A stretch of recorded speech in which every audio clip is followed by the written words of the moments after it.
Testing, testing. Hey everyone, welcome back. Sorry, couple of little audio issues there, but welcome back to the stream. So tonight, for the episode of the Warp Zone, we're gonna be doing something special.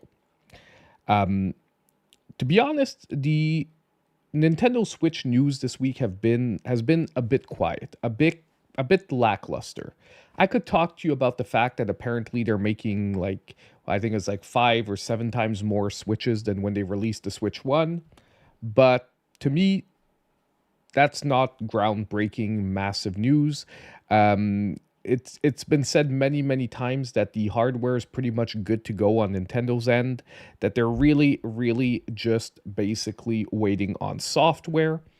And to be honest, just to close out that issue, is it surprising that they're making 7 times more Switch 2s than Switch 1s?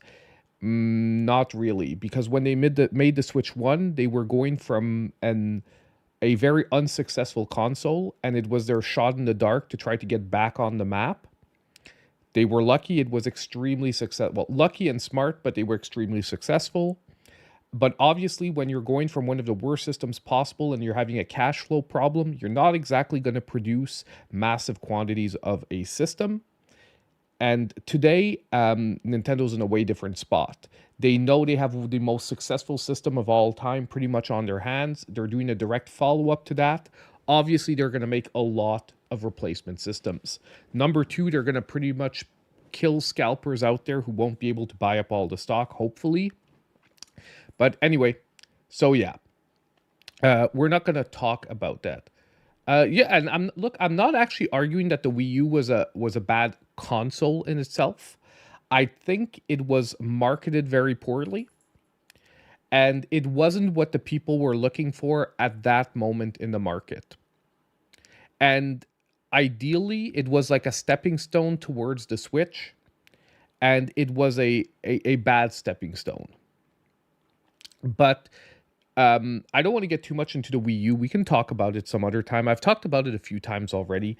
Where I agree, I don't think it was a bad console. It was just extremely poorly marketed. Where even myself as a gamer, w- at that time, I wasn't creating content yet, and I wasn't actually sure if it was actually a different system or just like a new generation of the same Wii. You know what I mean? Like, I myself, when I was looking at the system, I was like, is this actually a different system with its own games? Or is it just like an upgraded version of the actual Wii that plays the same games? I obviously looked into it and I found out that it was the later of the two, the first of the two, so a different system with different games. But it wasn't perfectly clear from the marketing that Nintendo did with the system at broad spectrum. So that I think that was one of its major downfalls. Most people didn't know why they needed to upgrade. But anyway, so we're not going to get into that any deeper for tonight because that's just the way it is. And I agree with you; it was a pretty decent system overall. Um, so welcome once kilos, welcome grovel, Frenchy Mom. Hopefully, we're going to get some more people in here because I do need your help tonight. We're going to do this in as interactive as possible. So the more people we're in here, I think the more balanced of a list we will get. But basically tonight, I really want to build my top 10 Metroidvania list. Now, we are still going to look at the new Switch games coming out, but the first half of the stream, since there really isn't much news to go on other than what I just mentioned, um, I thought it would be the perfect time to test this out to see what it works like in a like for the stream or news show where we build a top 10 list. So I'm going to explain how we're going to do this in a couple of seconds. Actually, let's just put it up here. Like, I have a blank sheet here, a blank board. Okay. Step number one, I want everyone in the chat, myself included, we're going to put out our favorite Metroidvanias. So any Metroidvania that you really enjoyed is fair game for step one. Okay. So just for example, I'm going to get us started, and I'm going to take a slightly bigger font so that it is legible from like on the screen better. But I'm going to start out, for example, with Hollow Knight.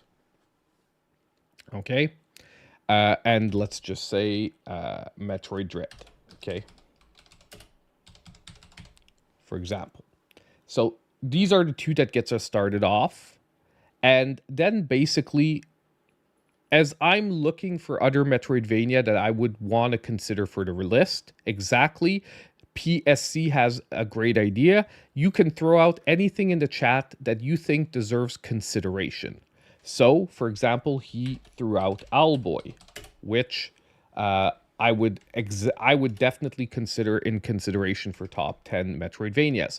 Now, the only reason I would not include a game on the list that you would throw out would be if the game, to me, I would not consider a Metroidvania. So I will, at step one, I will not dismiss it based on quality. I will only dismiss it based on if it doesn't fit the criteria. I'll give an example right away. I don't want to consider Dead Cells a Metroidvania. I will be considering it in roguelikes. Because although it does have a sort of Metroidvania setup, I do find that its primarily gameplay category is roguelike. And it will be a very heavy consideration in roguelikes when we get to that list. So, for example, I'm not going to put it in two of these lists. I will reserve it for roguelikes. Symphony of the Night is not playable on the Nintendo Switch, sadly, but if it was, it could possibly be on the list. Like, to me, the Castlevania collection, and I think someone shed Prince of Persia up there. Don't worry, I saw it. The Castlevania, I always forget what the other one's called. Castlevania Dominus collection. So, for example, if we go with Castlevania Dominus collection, and why is my, it's here. Dominus collection, we will go. But before we get too deep into throwing out the names, I want to explain the whole process, okay? So you guys are welcome to start thinking. Just maybe right now, we're gonna Prince of Persia is the last one I'm gonna do for the moment, okay? The Lost Crown.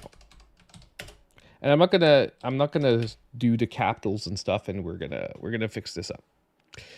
Bloodstained Ritual of the Night, Momodora. Okay, I said it's we're gonna stop, but yeah, Bloodstained. I'm gonna just go Ritual of the Night. Okay, there we go. And Ori 1. Okay, and I'm gonna say Ori 2.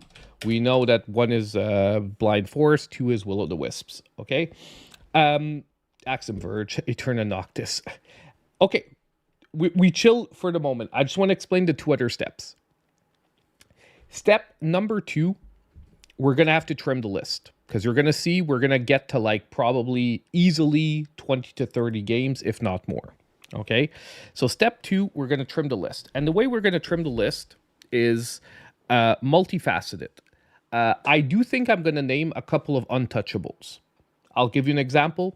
Hollow Knight is going to be an untouchable. I'm telling you guys right away, there is no way I can make a top 10 Metroidvania list on the Nintendo Switch, and Hollow Knight is not a part of it. Okay? So basically, step number 2 is we're going to have to purge the list till we get to 10 games. And the way I'm going to do it is I'm going to call out games that I want to challenge. And if anyone wants to defend them in the chat, you guys get to defend them in the chat. If the defense is, and unfortunately, yes, I'm going to have to judge, okay? But if the defense doesn't convince me, the game gets cut. If the defense convinces me, we move on to other games till we get to 10. And then basically, once we're at 10, step number 3 is we're going to have to order them from 10 to 1. Okay? And that is once again going to be like ideally a discussion. Now, I hopefully am going to try to do this within an hour. I do think that within an hour, we can try to go through all these steps. So now that we just understand the process, so number one, it's like brainstorming. Number two is we have to purge. And number three, we have to order. Okay, so once we're down to top 10, we're gonna have to decide which is 10, which is 5, and which is like 1. You know what I mean? And so forth. Okay, now I'm gonna go look back at the chat and I'm gonna grab everything I didn't grab so far. Prince of Persia, that's good. Ori, Symphony of the Night is not on the Switch, so I can't put Castlevania Symphony of the Night. This is Switch top 10s, okay? And so the game has to be playable directly on the Switch. Ori 1 and 2, Aeterna Noctis, Axiom Verge. Aeterna Noctis, Axiom Verge. Blasphemous 1 and 2. 1, Blasphemous 2. And we're gonna address some of this because there are gonna be a couple of like rules we're gonna try to put out. Ender Lilies, the Mummy game would be, you're talking about Mummy Demastered. Hold on, the full name. I'm pretty sure that's the one you have in mind. Is it Curse of the Mummy Demastered? Mummy Demastered. No, it's just the Mummy Demastered. Okay. Ender Lilies. Axiom Verge is there, yeah. Look, I'm going to put Axiom Verge 2, but I'm going to tell you right away, very low chance that Axiom Verge 2 is going to make it on. Ebenezer Scrooge has one, yeah. Just to let you guys know, make sure that the ones you suggest are ones you like, okay? Because if you don't have a way to defend why it should be top 10, I would suggest not putting it out. Because when I'm going to get to it, it's just going to get instantly purged if you can't defend why it should be top 10. And like, you know, I know it's going to be tough because you guys are typing. So don't worry, I will give you time to type your responses and whatnot.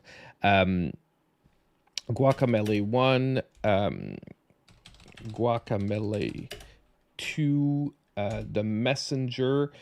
I'm gonna put Metroid Prime on there. Metroid Prime is ultimately a 3D Metroidvania. So to me, Prime is a Metroidvania.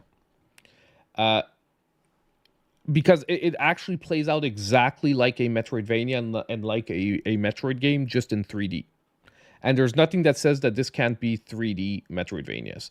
Okay, hold on. I'm going to stop the promotion on Nightbot. Give me a moment, because I say it every time, and I haven't stopped it yet. Give me a sec. Let me log into this. Yeah. Yeah.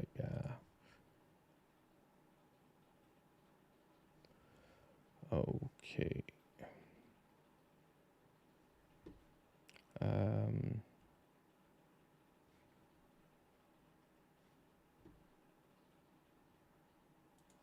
Is it timers? Sponsor links. Yeah, there. Okay. Okay, Nightbot. Thank you so much. Leave me alone now. Stop spamming that. Okay. Hey, good evening, everyone. By the way, hi to everyone that I haven't said hi yet. So Chris, Champ Dancer, Rapture, PSSC, Grovel, welcome, guys. I think we have Gamer Chick, if I say a Canadian chick here. We have Frenchy Mom, I think I said hi to you, though. Jose, Matobitu, welcome. Rodrigo, welcome, guys, to the stream. Okay, so Gato Roboto, thank you. That is a good one. Is a good one. Doesn't mean it's gonna make it, but it is definitely for consideration. Did I miss anything? Dread is on. Yeah, Metroid Dread is at the top. Well, like, it doesn't mean it's gonna be the top, but it's at the top. It's there. And guys, if I missed yours, you can always call it out again. Cave Story Plus. Story Plus. We have record. I'm gonna just call it Deedlit in Wonder Labyrinth, okay? Just because Deedlit in Wonder Labyrinth. When we actually make the list, I'll be able to like fix up the ones, because I don't want to write like a title that's like takes an hour to write out, and that we might Alboy's already there, Christian, but awesome suggestion. It's at the top. And I know it's hard for you guys to see because I can't get them all on screen. You know what? I'm going to resize this. I wanted it bigger so that we could see the titles more easily, but I want to make sure that they're all on screen so you guys can see what's already there. Yoku's Island, definitely. And like I said, you know, to me, we're going to talk about my considerations often when I try to build a top 10.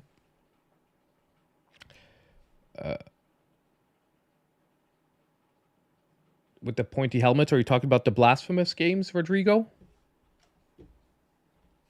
With the pointy helmets, I'm trying to think, because like the penitent one wears a pointy helmet.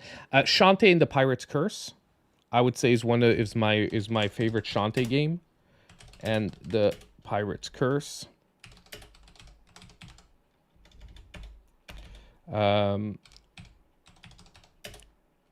Whatever, like that. We will see. Oh, SteamWorld, Dig 2. Dig 2. I'm not going to put SteamWorld Dig 1, okay? Because automatically SteamWorld Dig 2 is a better game. Like, and that doesn't remove anything from SteamWorld Dig 1 being good, okay? It's just like, I automatically know that SteamWorld Dig 2 is going to blow it out of the water because it's everything 1 was, just even better. Mighty Switch Force, I wouldn't call it a Metroidvania. I would call it more of an action platformer, like a puzzle platformer. Iconoclasts, yeah, that could be there. Iconoclasts. Iconoclasts. Let me just see. Axiom Verge, we're already there.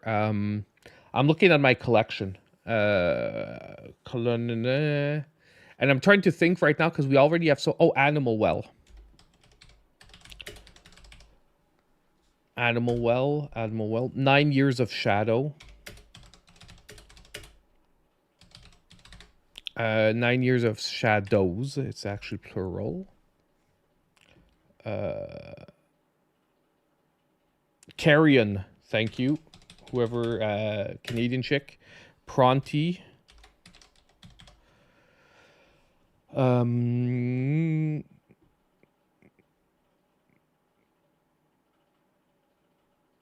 Too broad of a definition of the genre. Metroid Prime Remastered. You don't think that a Metroid game can be on Monster Sanctuary?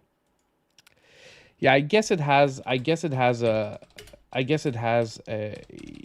Metroidvania style of gameplay. Yeah, so you object to like a Metroid game being on there because it has the word Metroid in it, and it's like the actual genre. Is that the argument? I did play Last Fate, but as I had a quick discussion because I didn't include it in the deals list that we just did, and the reason I didn't include it is that I played it on release and it had a lot of bugs on the Switch on release. Like the gameplay had a lot of issues. However, I'm trying to remember who it was in the comments. We exchanged a couple of comments, and apparently someone had told me it is actually in much better shape. But I haven't replayed it myself because I haven't had time to revisit it since I tried a couple of hours, and the gameplay wasn't like good enough to me to put there. Celeste, I wouldn't say is a Metroidvania. I wouldn't put Celeste. I wouldn't put Celeste as it. I agree that Carrion would need a map. Carrion would be so much more positive with a map. You are right there, but I still think that the game, because it's actually not that long, is actually manageable without a map. It's manageable. It's just, yes, it's a much worse experience, and it's one of those games that you have to finish. You have to play and you have to not stop playing till you finish it, because if you put it down and come back, the fact that there's no map is going to kill you.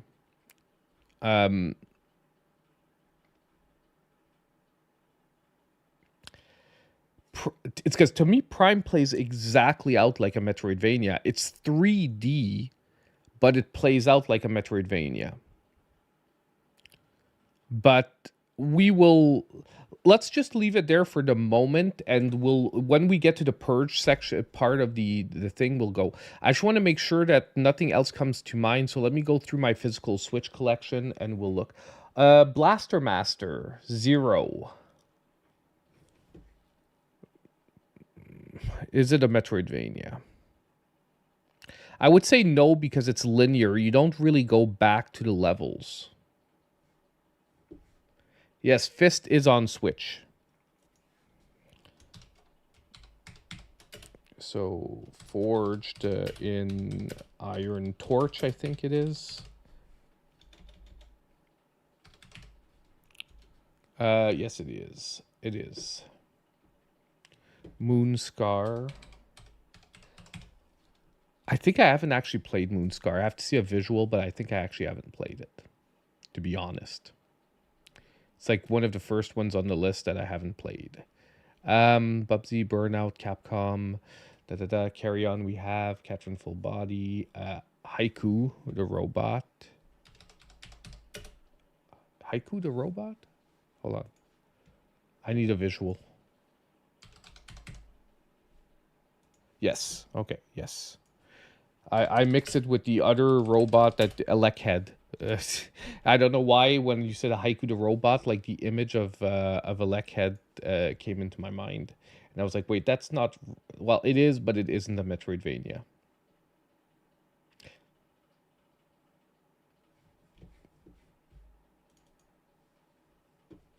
Yes. And hold on, we're gonna resize again. I know it's gonna get small, guys, but I want everything, if we can, on screen at the same time. And don't worry, the blue's gonna come off. Oh man, it's shitty visible, isn't it? It's too small now. No, I can't go lower than 15.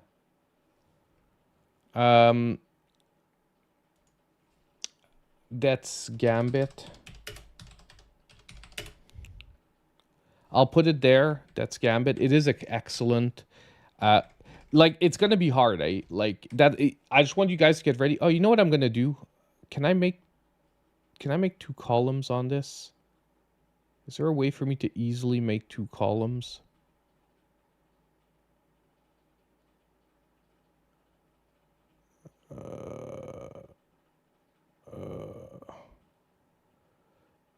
God, I wish I knew this program better.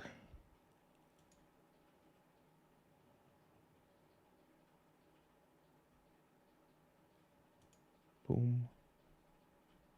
Yes. Okay. Awesome. What happened there?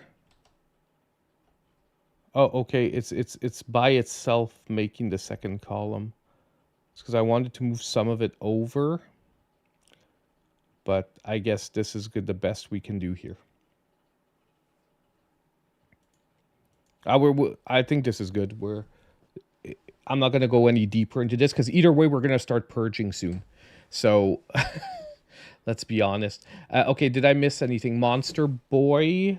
Yeah, Monster Boy.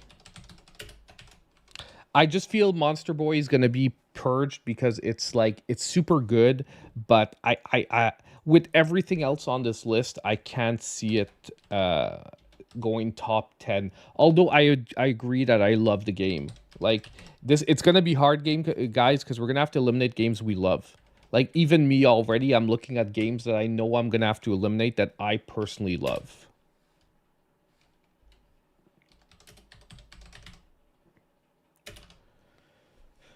I wouldn't say Arkham is a Metroidvania. I wouldn't say Arkham is a Metroidvania, personally.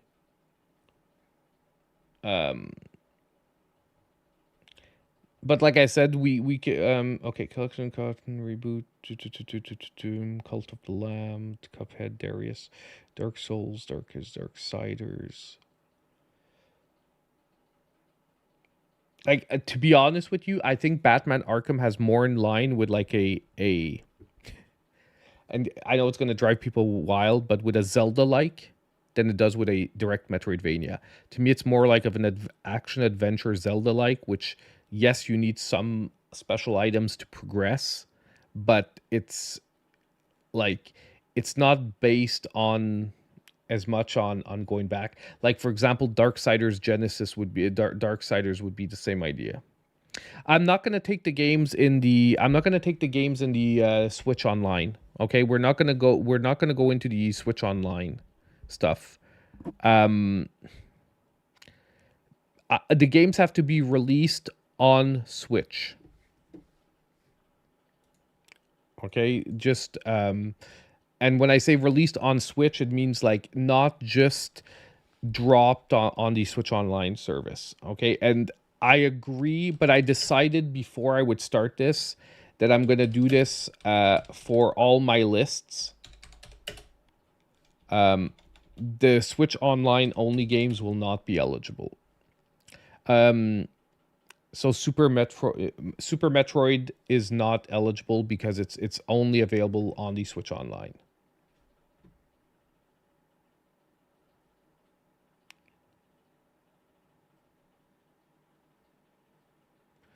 If you guys want, look, I'll when we get to the Purge, if you guys want to eliminate Metroid Prime because you are dead set on it being 2D only, we can discuss that. Like I'm not even gonna put Disney Illusion Island on the list because although it's really good, I myself cannot make an argument that it is top 10. And sorry guys, because I'm looking. Gal Guardians is linear. It's not a Metroidvania in my opinion. It's much more designed as a linear game.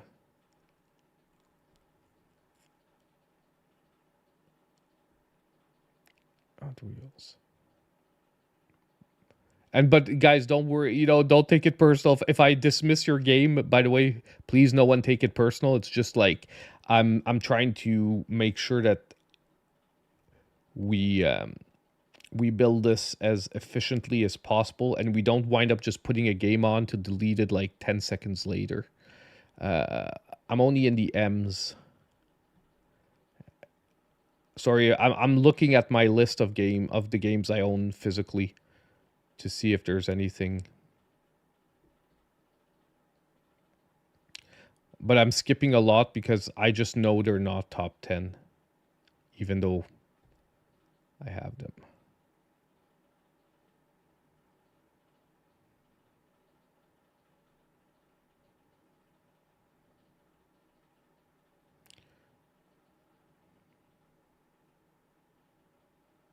Astalon can be one. Record of Lodoss War is already there, and so I put it as Deedlit and Wonder Labyrinth here. So yes, a good suggestion. It is already there.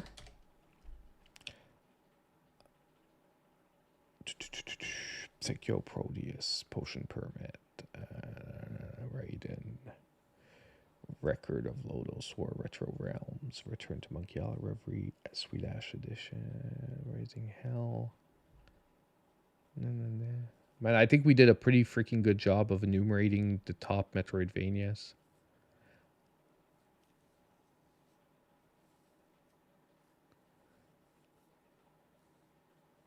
What am I? What's he taking personal? Yeah, because I dismissed probably one of his choices eventually. Yeah, it's okay. With Grovel, it doesn't count. He can take things personally. I don't really care. And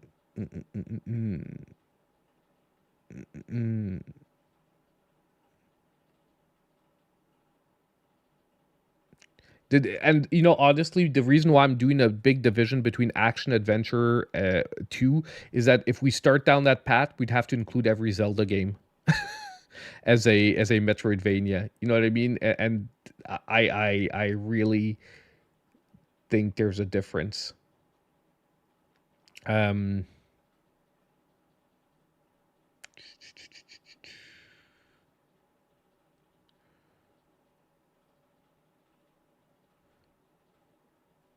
and I'm gonna make Zelda like its own category. It's such a huge. There's so many games that to me are like that. That Zelda like's gonna be its own category. Yeah, Dread is there. Dread is at the top. Okay, I think we've got a good list. If anyone really comes up with one that they forgot and that we're like, oh my god, no, it has to be there, we can still do it. Okay, we can still add it on. Um, One I'm gonna put on there just because I wanted a bit of recognition is Kunai. Okay, it's not gonna make top 10, but I just it's a game I love, and I think it should at least be there. Infernax. Do I consider Infernax a Metroidvania?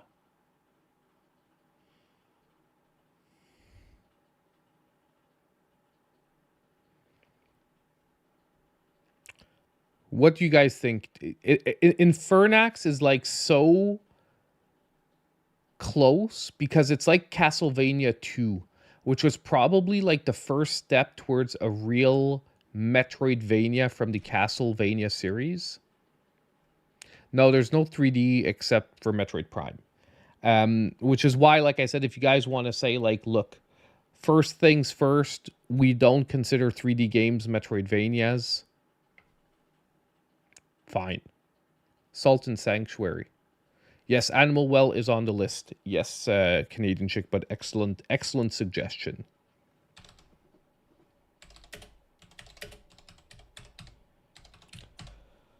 Okay. I just think it'll have a chance to be on many other lists, for, Corey, as well.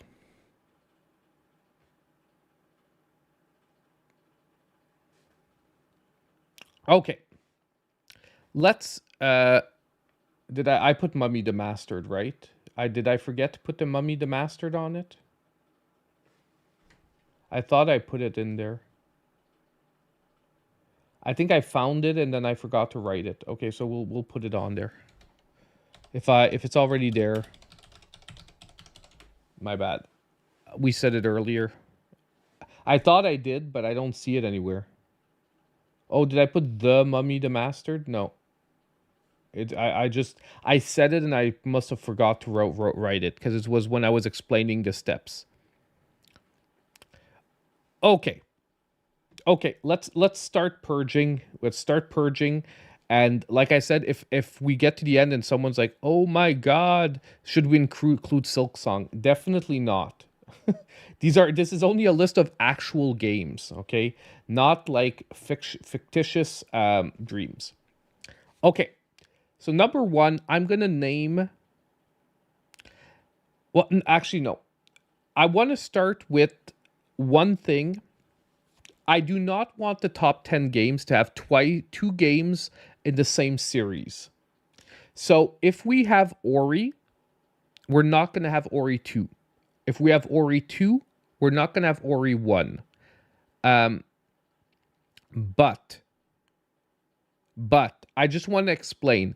When I'm going to make the list, whichever game we choose to represent the series, because so you guys understand, after this, I'm going to make a video top 10 over the next few months. I'm not saying it's going to be this week or next week, but this is going to be my official list. And when the video comes out, you guys will know that you all took part in building the video with me. Okay? But what I was going to say is that if I say Ori 1 and Ori 2, and we decide that the representation of Ori will be Ori 1, I will give a nod to the game and the other thing. I'll give you an example. If Ori 1 is number 3, okay? Because we decided Ori 1 is the more representative of the series. I will say, like, number 3 is Ori 1. and then I'll give a brief description of the game, and I will say, by the way, Ori 2 would have easily made the list, but I did want only one game in the series as a representative, so make sure you check it out as well. Ori 2 is excellent. You know what I mean? Like, I will, and don't worry, like, this is like off the cuff. When I actually make the video, it'll be basically worded much clearer than that.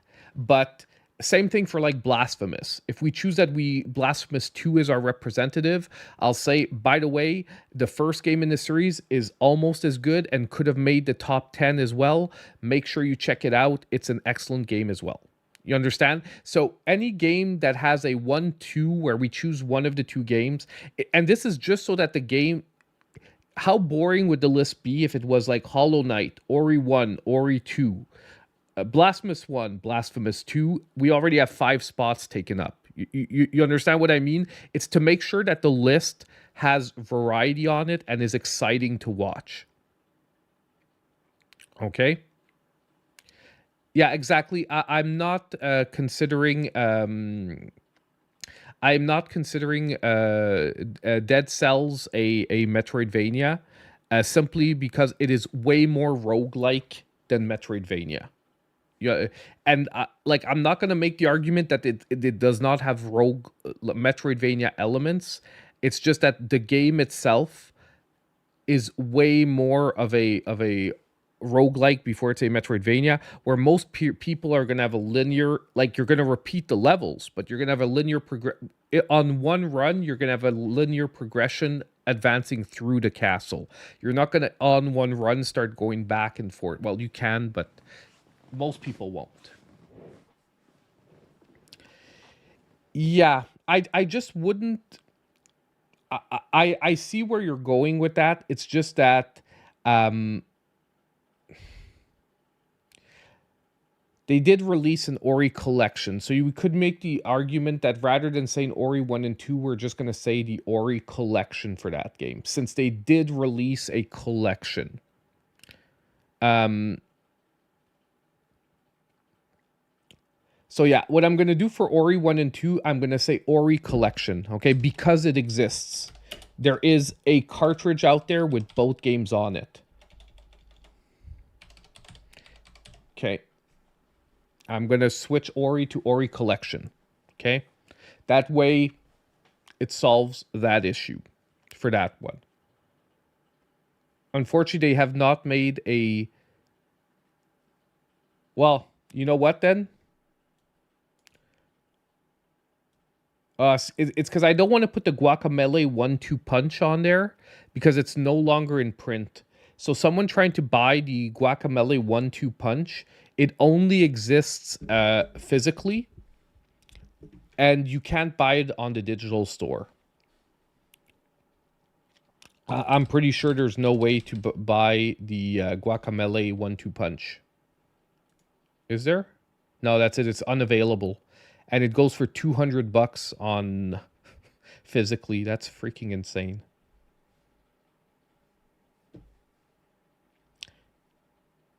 No, Symphony of the Night is not on Switch, unfortunately. Okay, so let's start by trimming down the games that have 2 games on there. Now,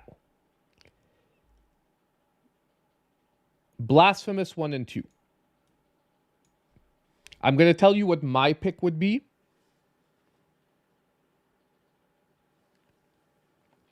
I don't know. I don't know if Guacamelee automatically to me isn't top 10 material.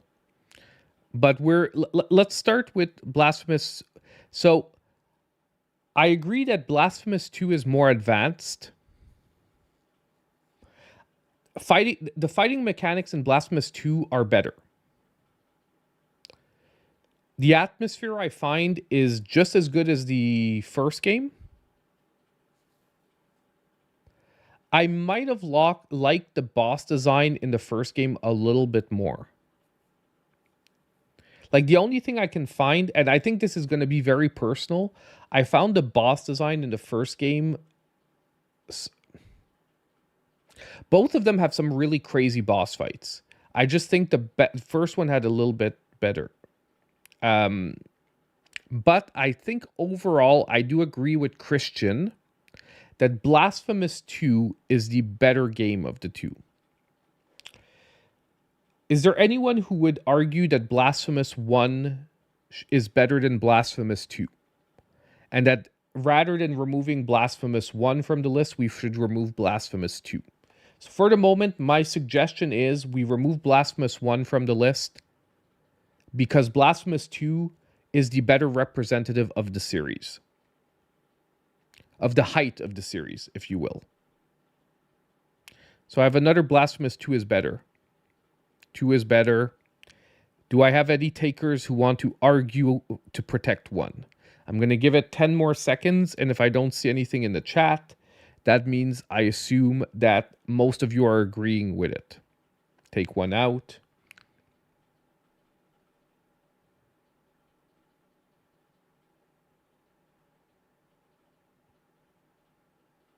One is number 1. Matto B2, you're saying that 1 is better?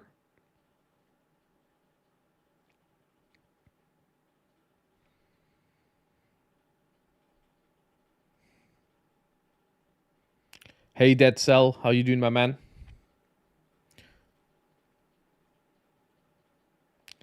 Okay, so I think most of us are in agreement. Blasphemous 1 is out. Oh, okay, gotcha. Okay. Guacamelee 1 or 2? Guacamelee 2 is better, right? Like, I think Guacamelee 2 overall is once again an evolution of the game. The second one got better than the first one. The level designs are better. The transformations are better. And overall, the combat is better as well. Like, I think Guacamelee 2 took everything that the first one did. Oops. I will put it on there. Bo. What did I just do? Bow Path of the Teal Lotus. Because you're right, I forgot about it.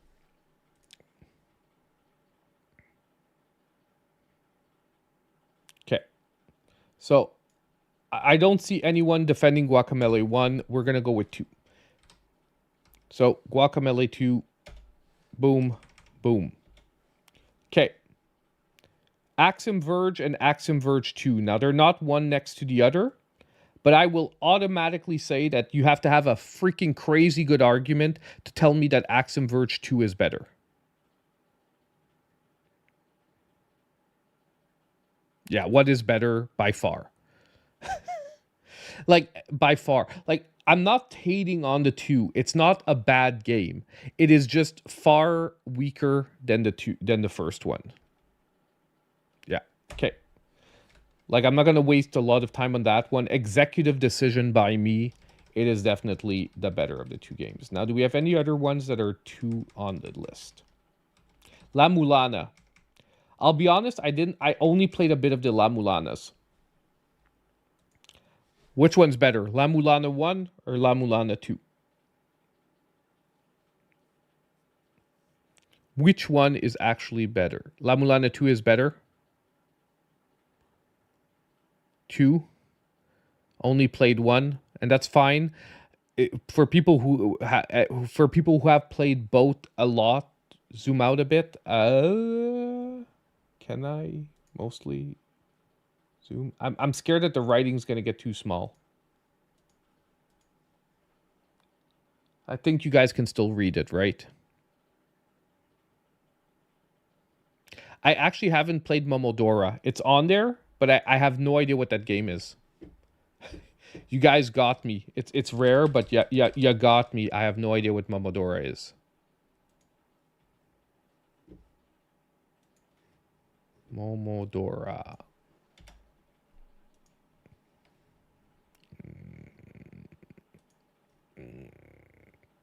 Oh, yes. Yes, I didn't have a chance to play it, but I do recognize it visually. Okay, so La Mulana 2 seems to be the decision. Yeah, we're gonna move to the Metroidvanias, to the Metroids now. So, okay, a lot of people seem to think Metroid Prime should not be on the list.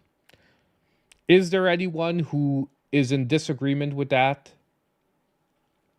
And what I'll do, don't worry, as the list gets smaller, guys, I'll make it bigger. Okay, as the list gets smaller, I'll make things bigger. I'm gonna try and point things out quickly.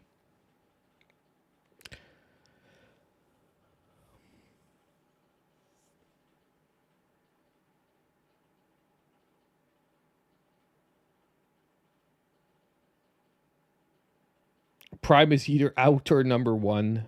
Prime 4. It's a first-person shooter. Okay, we're gonna take Prime out. It's too divisive. Too many people are not even convinced it's a true Metroidvania. Decision done. Metroid Prime is out. Is there any other double ups here? I don't think so.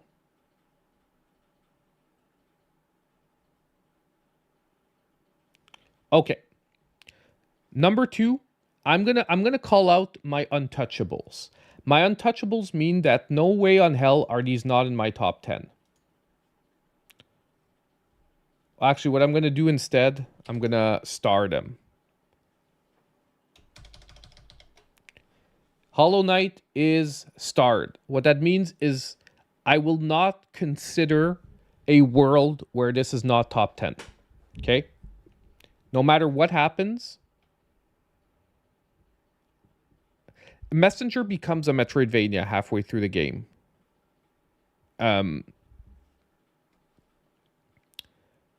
Messenger becomes a Metroidvania halfway through the game.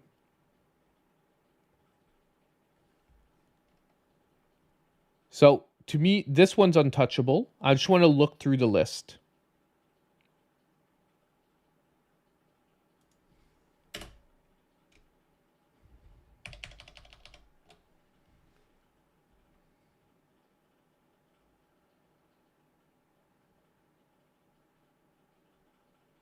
I'm not going to put a lot of untouchables, okay? Because I don't want you guys to feel like, oh my god, 5 of them are already decided or whatnot. So that's not what's going to happen.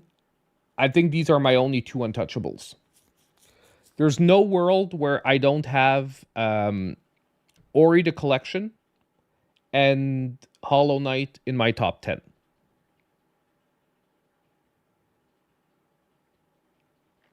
And look,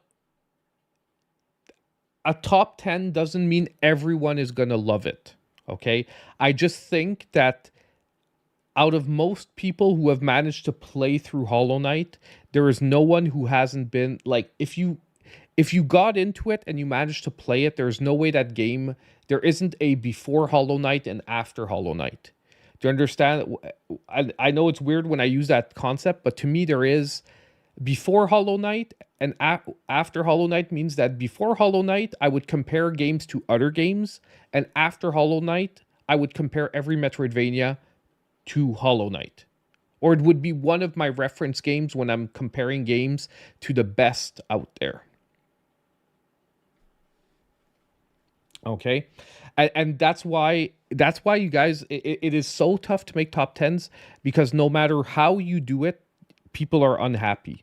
Because someone will hate a game that other people love, and other people will feel that their favorite game got snubbed. Just the reason why I talked about it, I think, on stream last week. No, I think the amount of hate that like Jeff Keighley and the Game Awards gets, although I agree with some of the, like, I do agree sometimes that games are missing, or I disagree with games.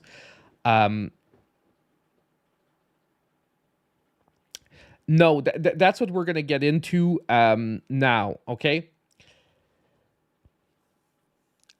The way I'm rating this is I want to make sure also to have a diverse list.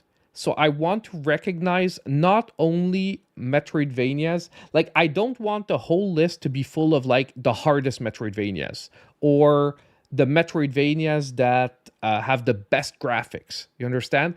I want this to be a diverse list where I think we have a top 10 that represents the best of all dimensions of Metroidvanias. Does that make sense? I try to make sure that my lists are top 10 in the sense that no matter who you are, if you have any enjoyment at all for Metroidvanias, whether you like hard ones, whether you like crazy gameplay, whether you like innovation, you're gonna have at least a game on the list that represents that side of it.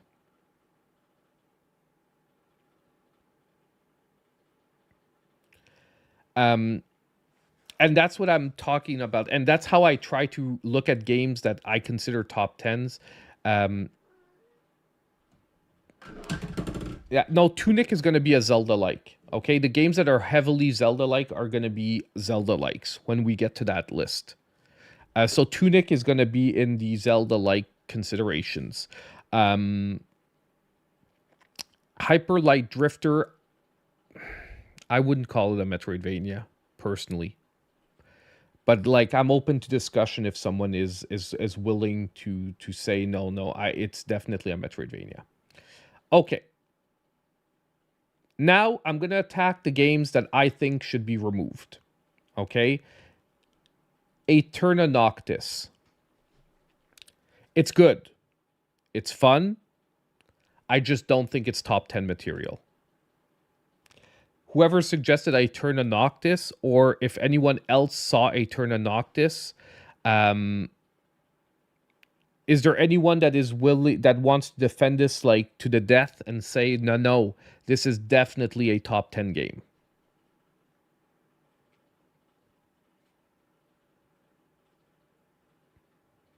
Good, but not top 10.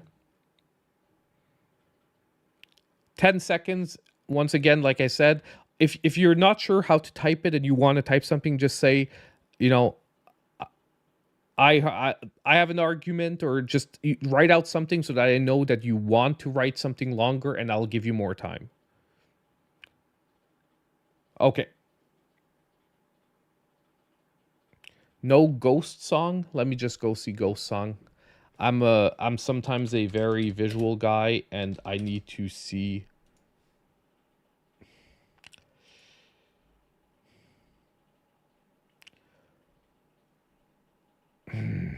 I can put it on the list, but Ghost Song, I played it. I just wouldn't. The likelihood of it being a top 10, I don't think it's gonna make it. But look, I'll put it on there. Okay, it is. And I agree. Like, don't forget, we're gonna be cutting some S tier games here. Okay, to get down to 10, we're gonna have to cut some S tier eventually. Just so everyone's ready for the moment.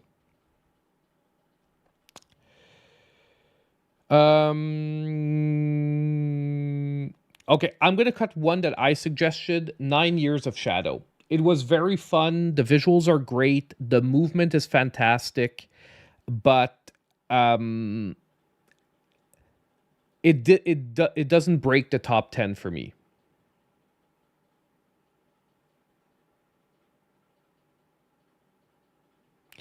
Yeah, I know. For that's insane. Hey, you know what? You know what peeves me off, man? On VGP, just Video Games Plus. I am so annoyed because, you know, the other day, like, I didn't know what was the last game to put in there. Karate Kid on the Switch dropped to $20. And this is the only decent Karate Kid game. It's not really good, but it's the only decent one. And I needed it to complete my collection. And now I would have to find like $60 of other stuff to get free shipping. So annoyed. Because the other day, this would have easily been the last game to fill out my cart. But now my other order is already done, so I'm effed. Okay, back to the list. Just had to get that out there. Are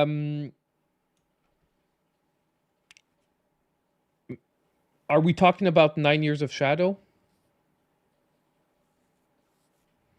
Okay, I'm going to remove 9 Years of Shadow. I don't see anyone in the comments that responded.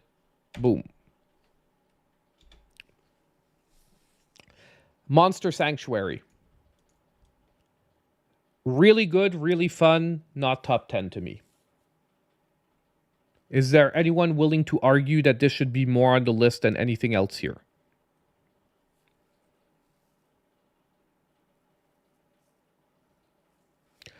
I wouldn't say it looked like a flash game, but it had some issues. It wasn't perfectly balanced.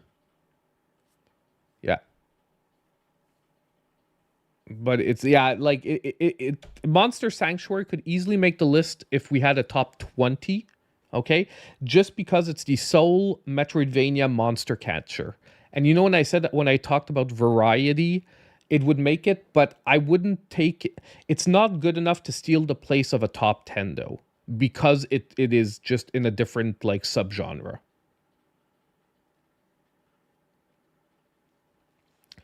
Okay, next. Look, I'm sorry, whoever said it, and I know they said they love it.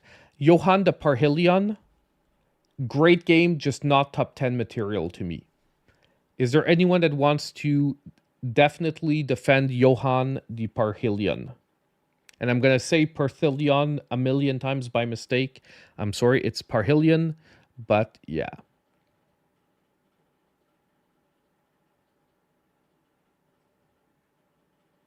Exactly. The monster catching is the main gimmick.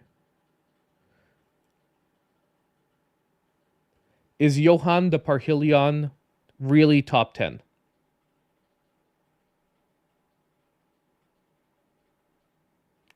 Counting down in my mind 10, 9, 8.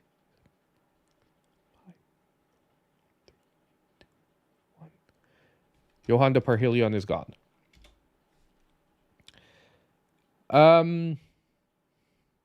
Another one that I myself put up there, I think I'm going to remove Kunai. Kunai was fun, but it's not top 10. Like, and even though it's super dear to my heart, and if this list was my top 10 favorite Metroidvanias, it might actually be there. Okay. Uh, and I want to get you guys know when I do my top tens, it's not it's not also just my favorite games. Because if I was doing my favorite, the list would be way better than my top 10 because I try to be as objective as possible. Okay, gone.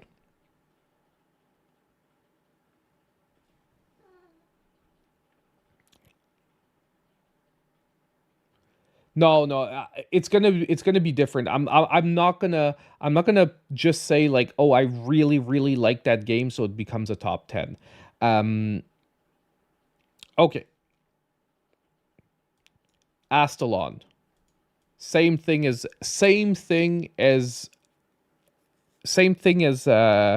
Kunai that we just looked at. I'm sure some people will say I love this game. I just don't see it a top 10.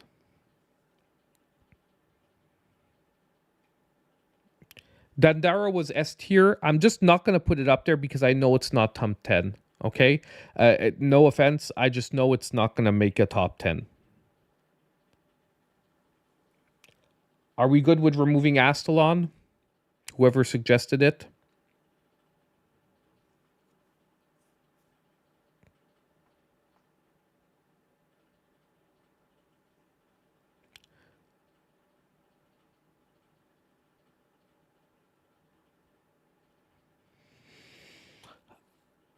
I agree that Astalon is underrated. Not enough people are talking about it. I try to put it on my lists every time it's on sale heavily, and that I have a list coming out and that matches up with it.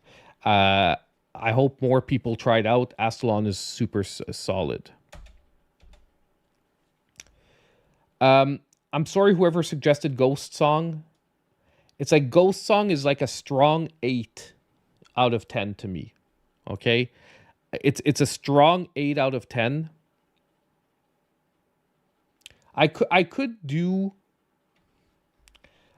an honorable mention thing. It's just that I find we're early for honorable mentions because we're not even like a top 15. But if we could come back on the concept after, like if we want to after the top 10, if we want to name like two or three honorable mentions, we could do it. but I'm gonna do it separately because or else we're gonna be here all night. Okay, well, right now we really need to cut it down. I understand Medusa, and I do agree it did capture that Metroidvania vibe. It has some really killer artwork. Like some of the enemy designs are just freaking insane. Uh, it's just like I said, to me, it's a solid 8 out of 10. And like I said, and I'm sorry, I know some people will take it hard. It's just we're gonna have to cut games that a lot of people are gonna love. I get you. I get you. Look, well, I'm gonna cut it, Medusa. Okay, um, don't take it personally. It's just I can't see it beating out like Dominus Collection, Prince of Persia: The Lost Crown, Owlboy, like these here. Like already the top of the list, I'm looking and I'm like, oh my god, how do I cut any of these? Um, Fist forged an iron torch.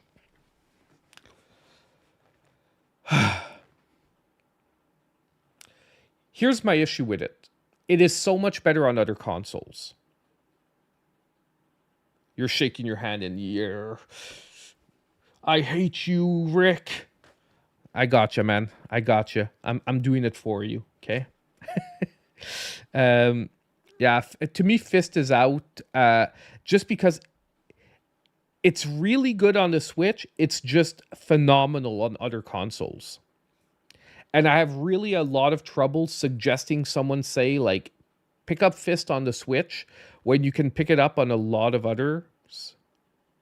Exactly. But you get where I'm going with that Canadian chick. And I know a lot of these other games are available on other consoles. It's just that most of them, the experience is not diminished at all by the Switch. Fist is probably one of the ones that has the most diminished experience if you're playing it on the Switch versus playing it anywhere else.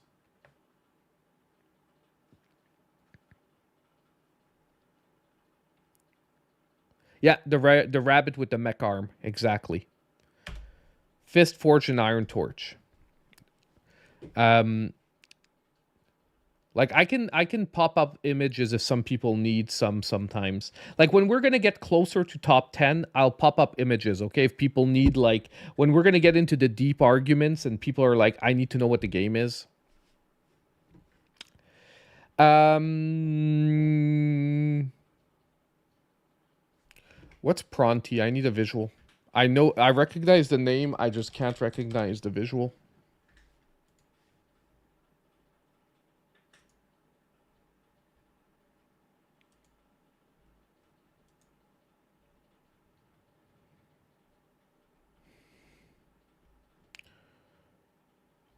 Last year came out around March. These visuals are really garbage. Ooh. Night Witch, but underwater. Yeah. Like Night Witch, I'm not even gonna put on the list, okay? Because it's great, but it's very solid, but it's not top 10 automatically.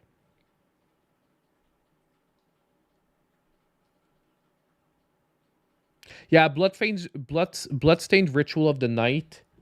I think we're gonna eliminate it for the same reason that we just eliminated Fist. Where's Bloodstained Ritual of the Night? Okay, it is gonna be one of the big ones that we're gonna eliminate, but the experience you get from other consoles is so much better. Okay, is there anyone that is absolutely against that? I know there was a patch recently. I just still think that the fact that the game is so up and down in its performance and its quality. Okay, we'll leave it to later then. Some people are they're like, "Ugh, I don't know." So we'll leave it to later. Okay. Um Pronti, I'm gonna remove. It was Frenchie Mom's suggestion, and she agrees that we can remove it. Like I think once again, it's understand me. We're cutting good games. We know it. Okay. We know it. Um. Okay. What else can we attack on this?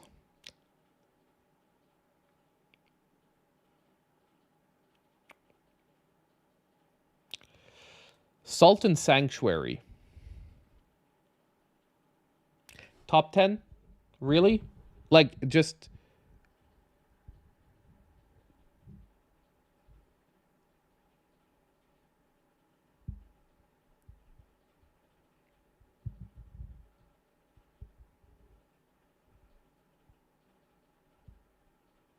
Yeah, no, I know it. Like, I know it went up and down, and I didn't follow each and every. Is that often they put out new content, it breaks the game again. Suka game, yeah, it's out. It's out yet. It's out for a while. I have it on my Switch. It's been out a while. The Suka game. Be careful because there's a lot of games coming out that are copying it, but you really want to find the original Suka game because some of them, the physics are meh.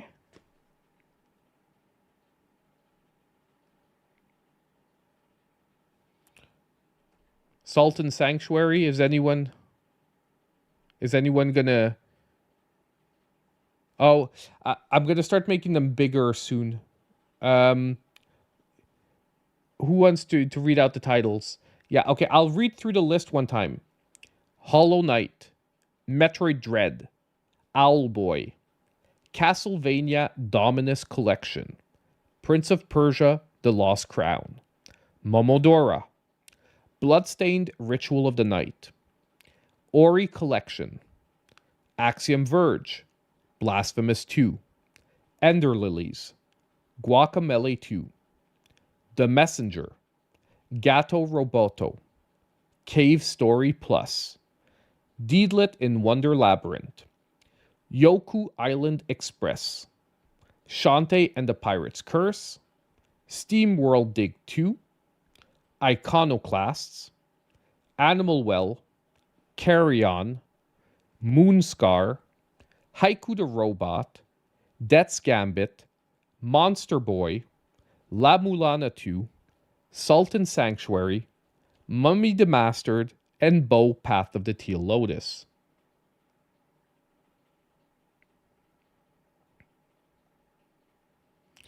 Okay, so I do think, yeah, the Sultan Sanctuary is very close to a Souls-like as well. So let's do Sultan Sanctuary Gone. Monster Boy, I'm gonna cut it. Okay? I don't know if Yoku's an easy cut. Yoku, Yoku, yeah, I'm gonna simp for Yoku's Island Express as well. Yoku's Island Express is so original of a concept that I feel like I want it in my top 10 as my sim pick, as the Canadian chick puts it. My sim pick would be like Yoku's Island Express. I'm prepared to like put my name on the line to say like Yoku's Island Express is too much fun. Um, you got stuck and upset. Um, okay, I'm cutting Monster Boy. It's good. It's just not. It's just not top 10 good.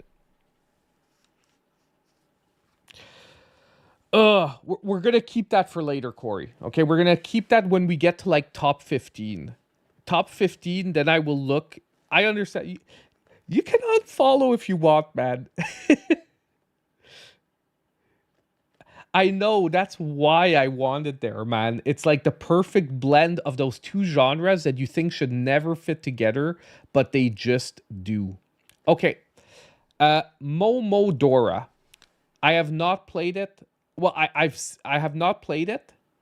I need someone to tell me if it really is top 10.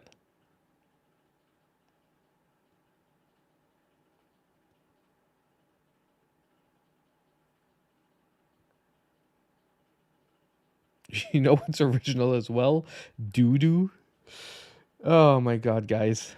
We're gonna start an argument tonight in the chat.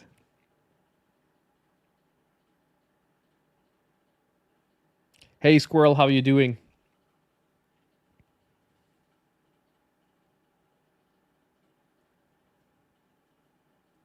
Okay, so I'll have a lot of played, and I have one agree that it's an underrated but not top 10. And I'll put it on my list of games I need to try. So forever, whoever suggested it, at least you got it on my radar. The worst is when I saw it, I did recognize looking at it last year. I just never got around to trying it.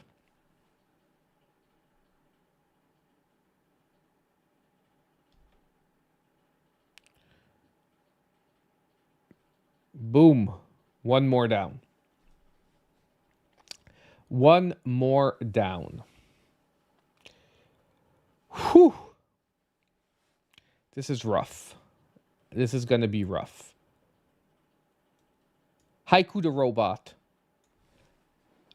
Excellent, fun, possibly top 20, but not top 10.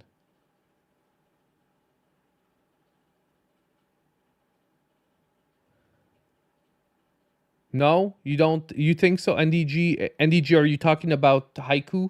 Is definitely top 10 for you? Like, there are some that I can move off. Okay. There are some I can move off for the moment. Okay. So when someone says it's definitely top 10, we'll keep it for later. Okay. And we'll come look at it when we're getting down to... SteamWorld Dig 2 needs to go. Dude, that was almost an untouchable in my book. SteamWorld Dig 2. Oh. Yoku needs to go. SteamWorld Dig 2. Oh, man, it's hard for me to admit that it might have to go. It's hard for me to admit that it might have to go. Before we task that one, Gato Roboto. Super fun. Once again, really top 10? Is there anyone that is really going to argue that this is definitely top 10? And look, when I say it in that tone, don't take it bad, because I'm just putting it in context. Are you really going to say it should definitely be a top 10? Remove Robot Cat. Okay. Whew. This is rough. How many do we have left? Whoops.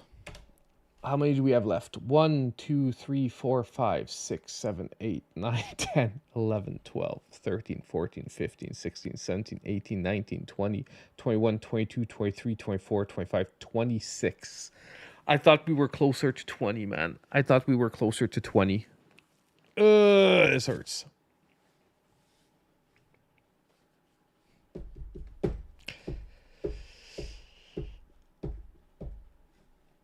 Moonscar.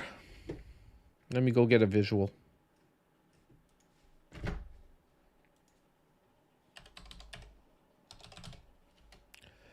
I'm going to start doing it for ones that I think less people are maybe going to know.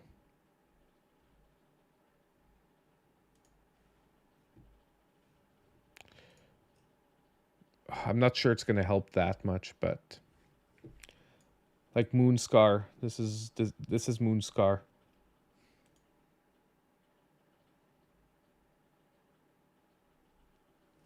Yeah, I think some people really loved it. I just would agree that I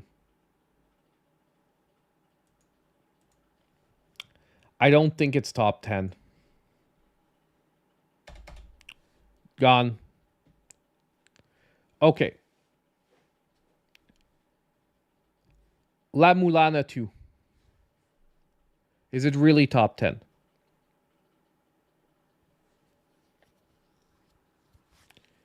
Who's going to argue that La Mulana 2 definitely has to be in the top 10? Is there anyone?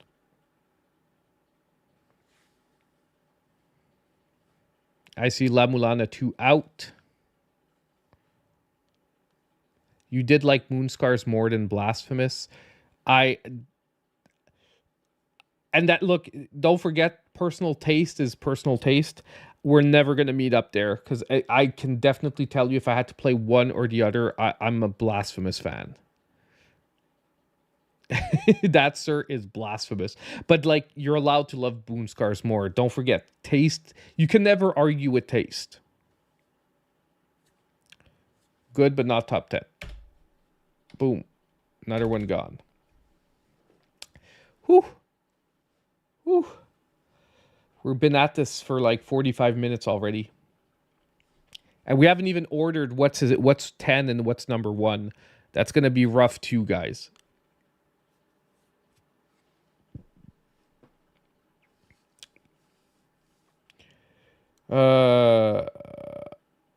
Okay, I'm just going to throw it out there, but I'm pretty sure people are going to like go, what?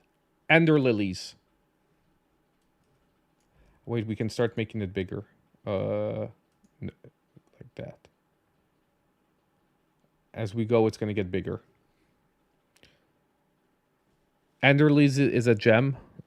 You think Guacamelee 2 is out? It's so colorful. It's like another one of those games that I'd like in the list because it's so different than most Metroidvanias.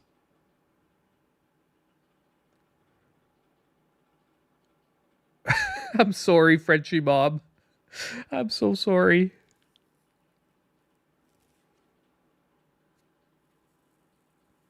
Yeah, Death's Door is going to be in Zelda-like.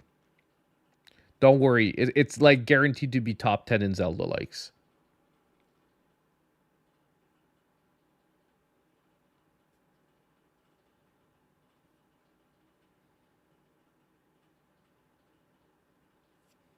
Yeah, but I have no problem with there being precision platformer sections in a Metroidvania, because you could make the same argument for Hollow Knight, that at some points it turns into a precision platformer. Like, you know, by that argument, like, I have no problem where at some points it requires extreme precision platformer.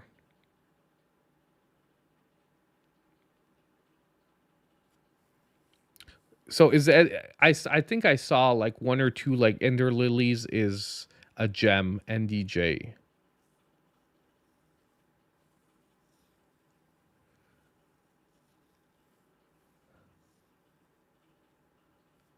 Ender Lilies was one of the best games ever made. Okay, I'm gonna make an argument. Isn't the new Ender Lilies that isn't available on Switch better? Because I heard there's a follow-up to Ender Lilies. I just think it's not available on Switch, right? Ender Lilies sequel. Ender Magnolia.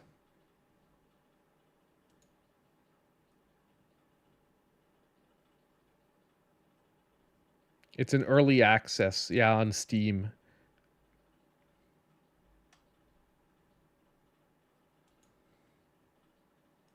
It might be coming to Switch then. It's just that the early access isn't because Nintendo doesn't allow early access. So yeah, it's, you know, I'm my mind, sometimes so many games, so little time. But yeah, no, it is coming to Switch. I think theoretically, it's just right now it's on early access on Steam, so that's why I had that's why I had the impression that it's not available on Switch. Okay, we're gonna move off of Ender Lilies for the moment. Did I erase it by mistake? No, it's still there. Okay.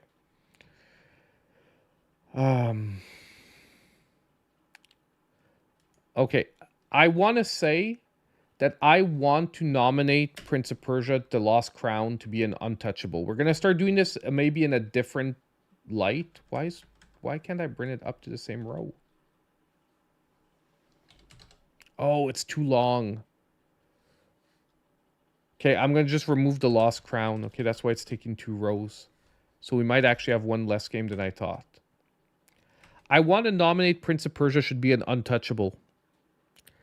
It is an amazing game. It is really, really, really good.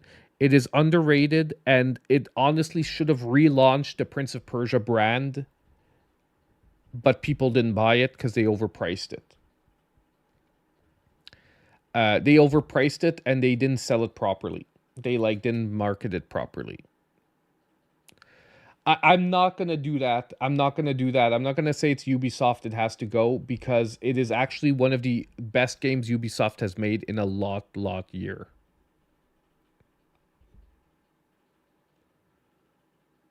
Yeah, I'm sorry, guys. This is gonna become an untouchable on the list. We're gonna have to start doing it. And actually, we have less games than I thought. Uh, because that means that some games are taking up 2 lines.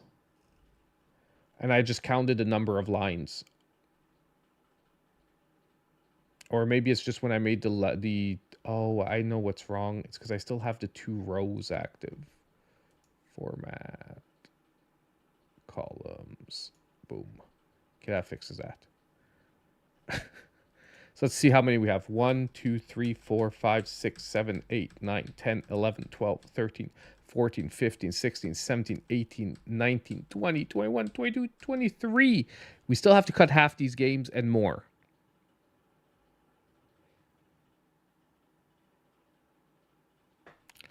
But we still have to cut 13 games.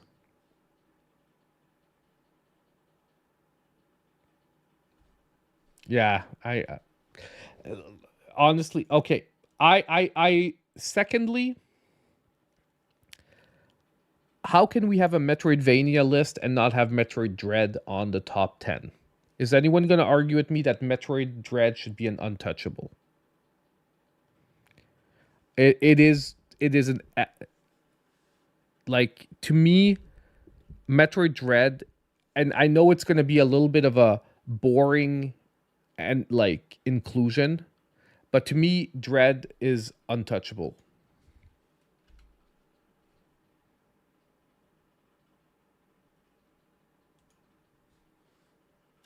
I think Metroid Dread. How far did you get in Dread? Because I think Dread is frustrating till you take down like I would say like 2 or 3 of the robots. Then it's sort of like clicks.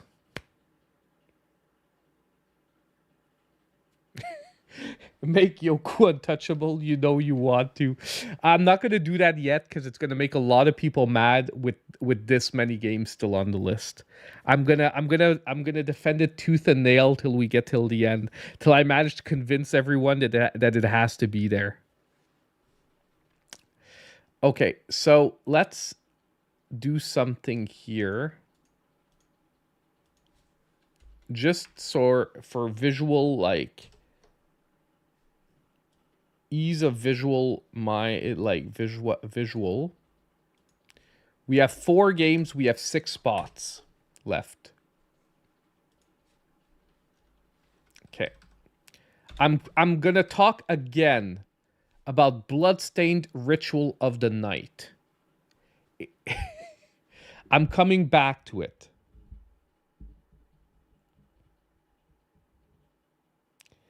I'm not gonna go into the Dominus Collection untouchable yet.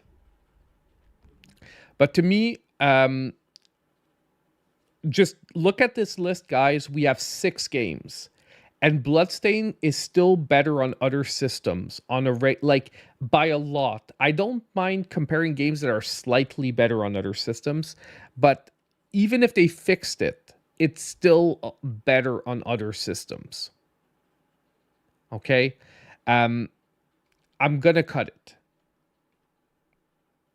It's done. Okay? Yes, it could be an honorable mention. That would be the perfect example of an honorable mention where it would have made the list if it didn't have as many technical difficulties on the Switch. Exactly. If it ran perfect and the visuals were, well, the visuals are top notch when they're not being glitchy.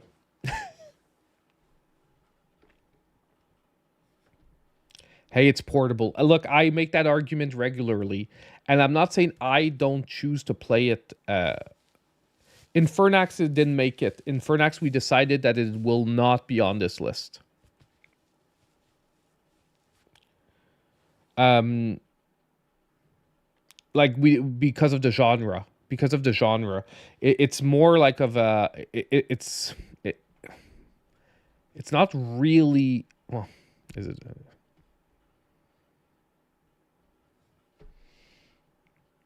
Okay.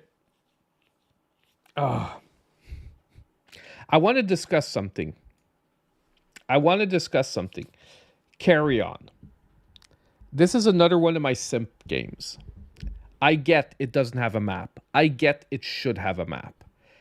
It's just so original that you play the bad guy. It's so original that you play the monster. And it's like a horror Switch game. And everyone wants to cut it because there's no map. But guys, come on. It's like a reverse horror game. And it's a Metroidvania. And it's so cool. You get to eat people.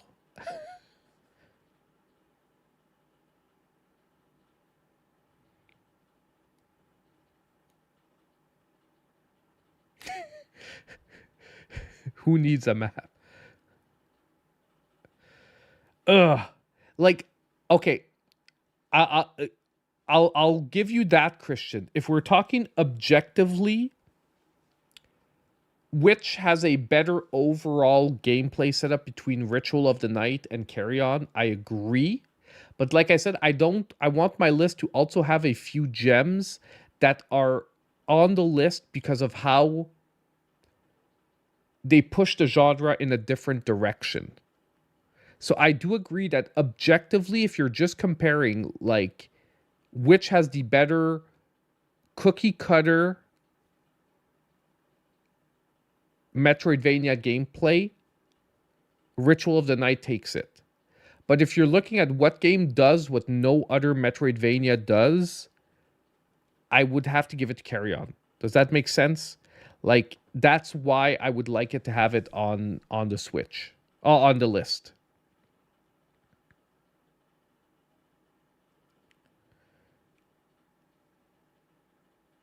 I know, but at the same time, I want to explain, like, because these are the type of things that I can't explain when when I'm actually making the video. Like, I can explain it quickly, but we can't have like an extended conversation like we are now.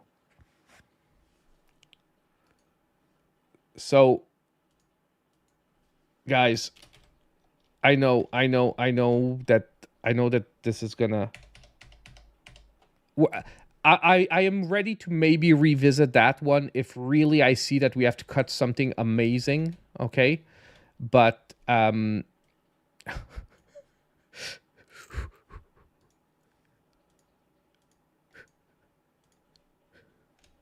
gonna. No one saw that. Okay, no one saw that last one.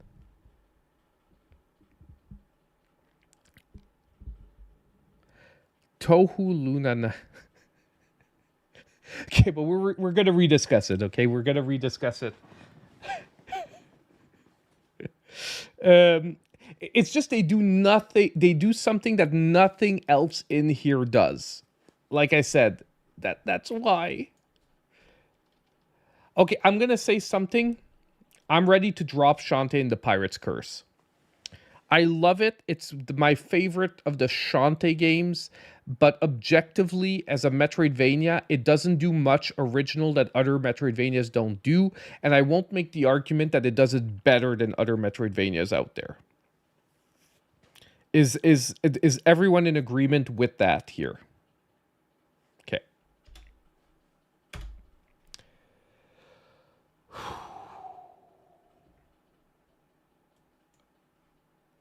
I'm agreement now that maybe we should drop Guacamelee 2 because we have 4 spots left and I can't see Guacamelee 2 beating out these other games, and I simped for these two. I can't simp for Guacamelee 2 on top of it.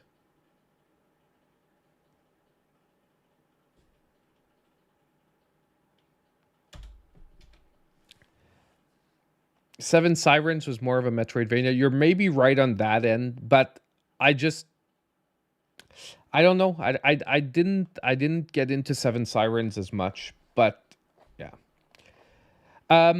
Okay, I'm gonna argue something. The Messenger we should reserve for another list. it becomes a Metroidvania, but is it a pure Metroidvania at heart? Or should this be in more of a 2D, like 2D action platformer? And I know Enzo just said, like, how is the messenger not untouchable? I know you just said that, Enzo, but my argument is that it would be better in another list. This would definitely be easily. It becomes a Metroidvania after the whole time twist, but it's not as much of a like. It's not as much of a Metroid. It's not as much of a Metroidvania as like a Metroidvania. So for Enzo, because I agree that this is look, I would even argue that the messenger could probably be top 10 indie game overall. Okay? I'm just saying it's maybe not top 10 for this list. Is that acceptable to you, Enzo?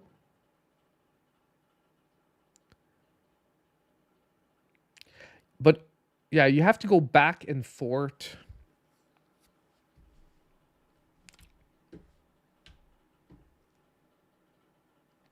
It's just, to me, it's still closer to an action platformer.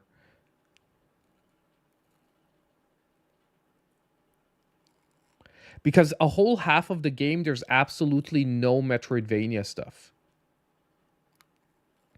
And it's because I'm trying to not spoil it completely for someone who hasn't played it yet. But it's hard because we're discussing like how.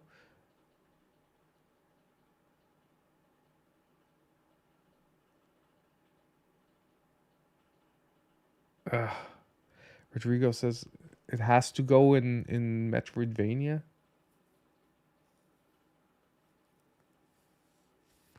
What do they categorize it like? What is it categorized officially? Messenger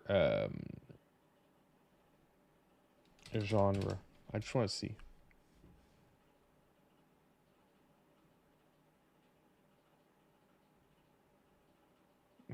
Wikipedia has it as an action platformer, but I don't know if they use Metroidvania as a.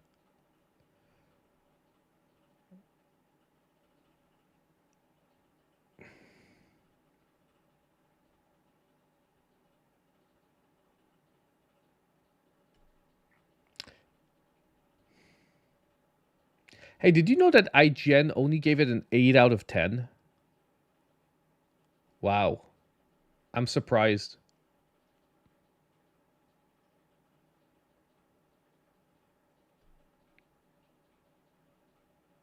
Like everyone, yeah, everyone's saying pretty much what I'm saying is that like it really is an action platformer, but then switches to Metroidvania.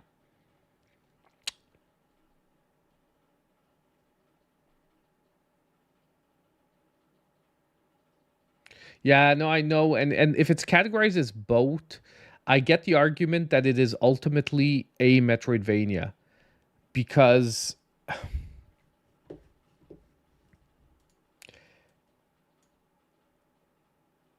oh god. It's because if it stays, it has to be top 10. Like, I can't see a world where this is here and it's not top 10.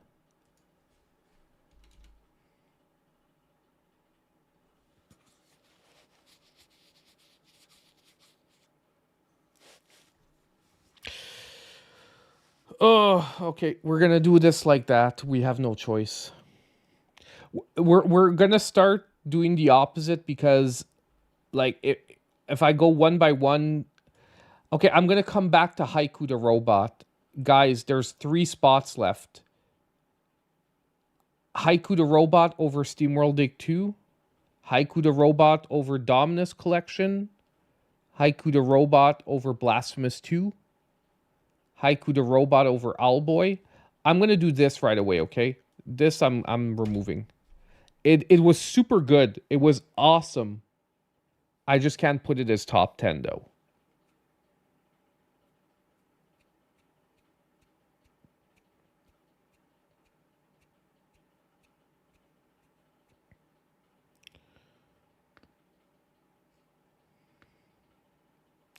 Okay, we're gonna come back to it again. Death's Gambit. Now I'm talking about the re-release, okay? If you played the original Death's Gambit, I'm talking about the re-release, which made it an absolutely fantastic game. But are we really talking top 10? Yeah, Afterlife, exactly. We're talking about Afterlife. Just because I want to be clear, because the first iteration was subpar. Afterlife, like, what I have to give it to the devs.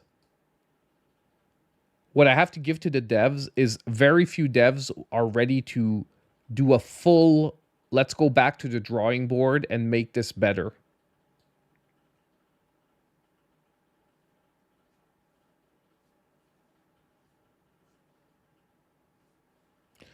Yeah, I'm gonna remove Death's Gambit. Even look, and do not. Afterlife is freaking amazing. Okay. You feel like Owlboy is an adventure platformer? Yeah.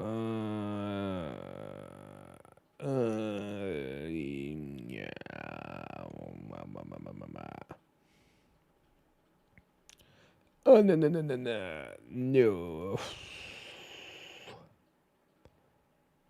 Owlboy no map. Some people are really focused on the map things.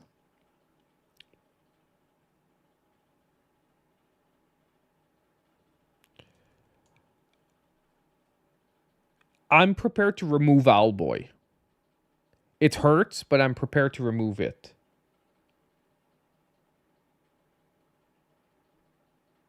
Not because it's not a Metroidvania. It is because, yes, it does lock out areas and whatnot. It is a Metroidvania. I'm just prepared to remove it because I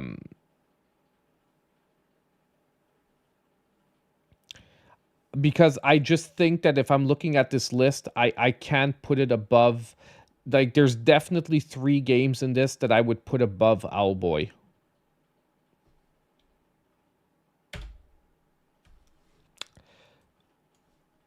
Not even talking about that one. No way it beats these other games. Okay? Mummy Demastered.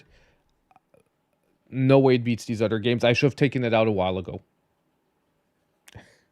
I should have taken it out a while ago.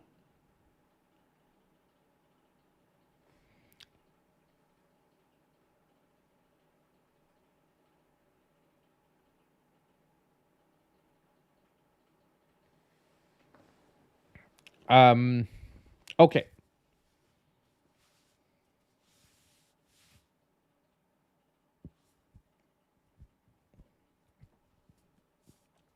Really? Like, this isn't the first time. I don't know if it's the same person again. Axiom Verge is top 10. It's basically Super Metroid, right? It's basically like Super Metroid with a different story.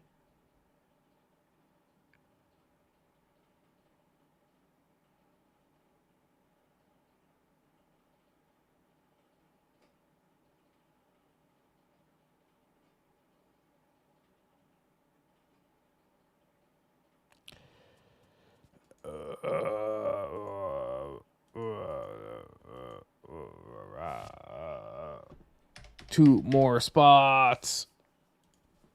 2 more spots. Deedlit and Wonder Labyrinth.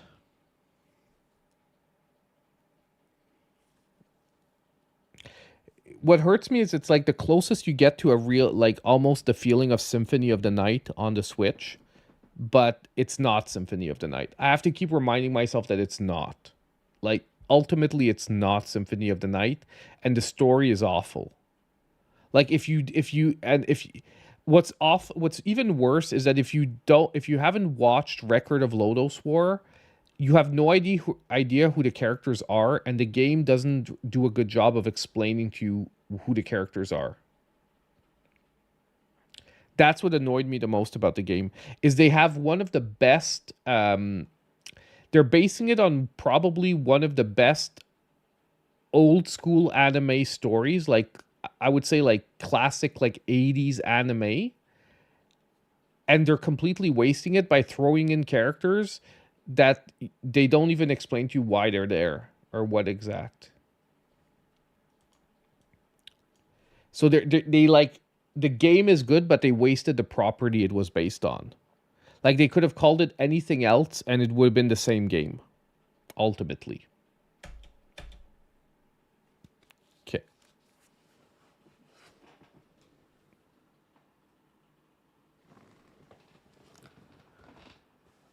So we're getting close. We're getting close. We've got 2 more spots.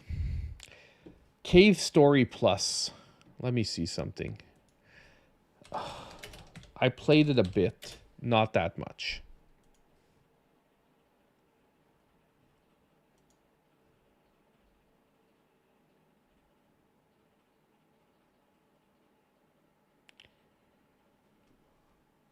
We have 2 spots left, guys. Is Cave Story Plus really a deserving of the last 2?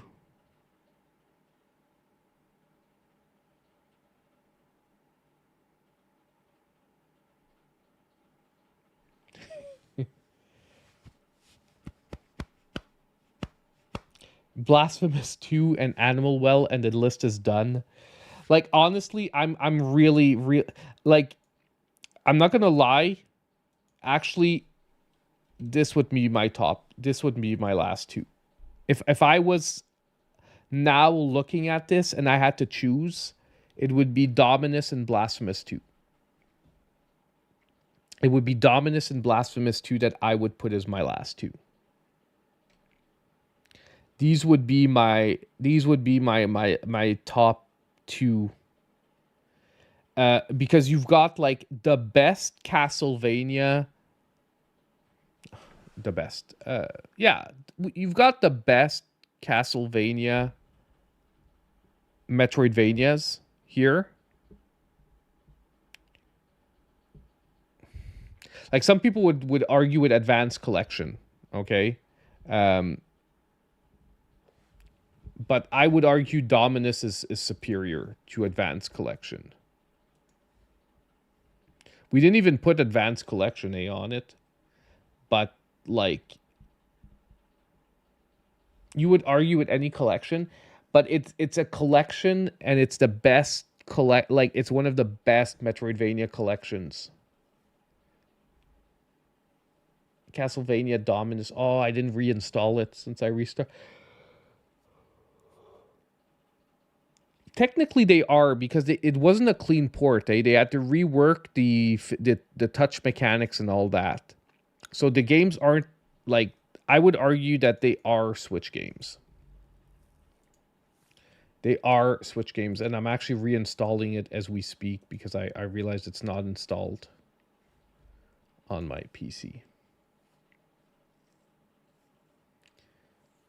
Yeah, well, I've played Ender Lilies, but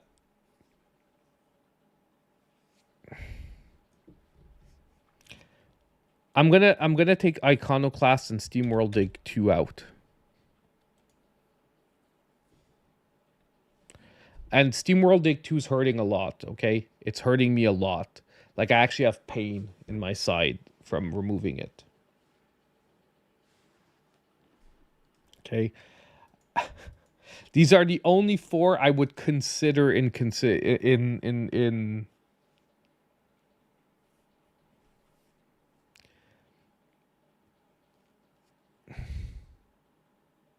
Okay, what I am prepared to do is this. And the Dominus collection will be an honorable mention because it is a collection of games that are not on the Switch. How does that sound? The Dominus collection will be not in the top 10 because you are right. It is a collection that didn't originate on the Switch. But it will be an honorable mention along with the Advanced Collection. Which I think, like, if you are looking at Metroidvanias, it is Like I can't see doing a top 10 list without giving a nod to those two collections where you get like 6 amazing Metroidvanias across those two collections. Well, it's going to be there as an honorable mention. It's just that it's not my fault that they didn't come out with an original Castlevania game on the Switch. That's Konami's fault. They did Contra before they did Castlevania.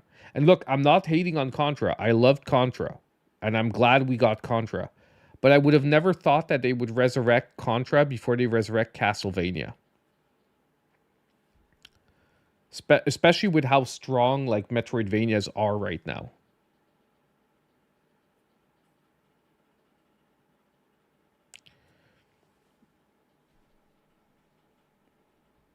Yeah, I know. Well, I think I'm not sure if it's because there's like legal stuff with Sony, and I think the music and stuff there's like some difficulty there. So Blasphemous 2 made it, okay, because like I can't. Now we have Ender Lilies, Cave Story Plus, Animal Well, and Haiku the Robot. I'm coming back on Haiku the Robot. I really can't see it. Like I agree that it's super good. I can't see it in the competition for the other 3. Yeah, there's one missing.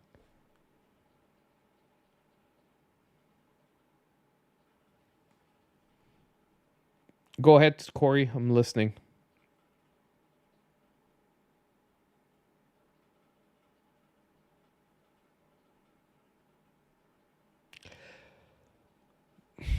Yeah, I have a trouble going with Animal. Well, Animal Well. No, Animal Well is a Metroidvania, uh, but it does bring another dimension of relaxing, like almost monochromatic things, and that is possibly one of the reasons why I'd like to include it. It's Animal Well does such a beautiful minimalist Metroidvania. The Last Fate hasn't made it. Junior Lopez, I'm sorry.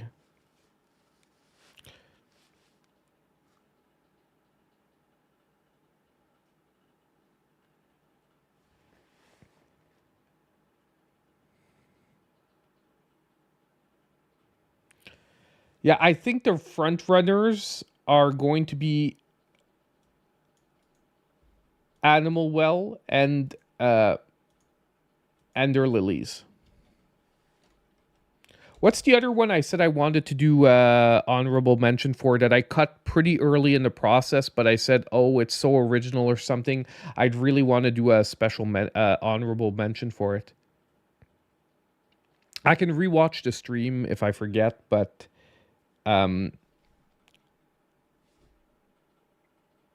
no, Carry On's in the list. Astalon.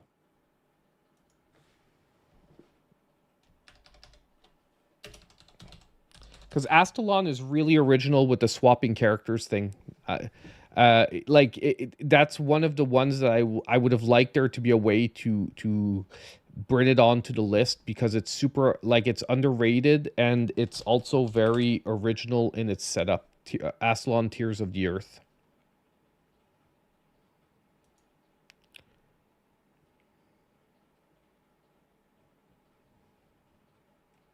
Isolate Soldiers, great games, but I don't see them dislodging anything here. They are great, just not it's not dislodging anything here. So, okay, I'm gonna put it to a vote in the chat. Ender Lilies versus Animal Well.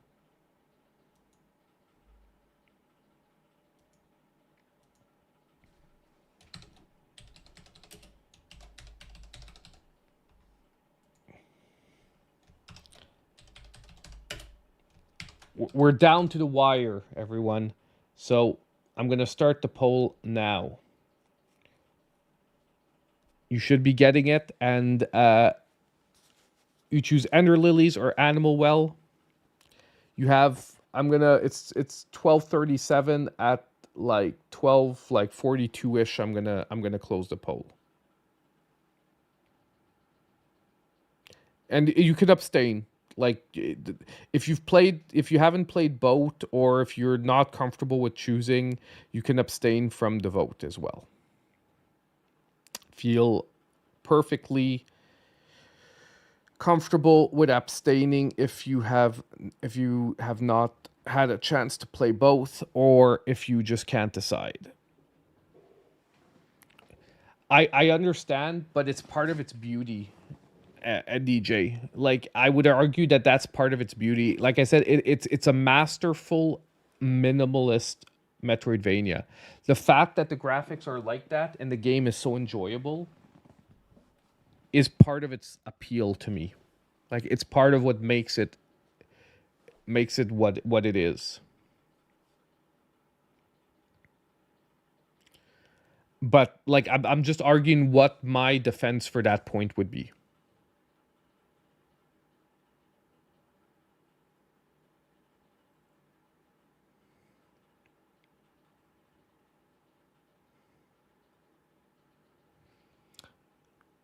Okay, I'm gonna quick bathroom break, and I'll check the poll when I get back. I'll probably be back before I stop the poll. It won't take me long. Just gonna go for a quick bathroom break and to grab something to drink, because my throat is lacking vocal energy.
Okie doke.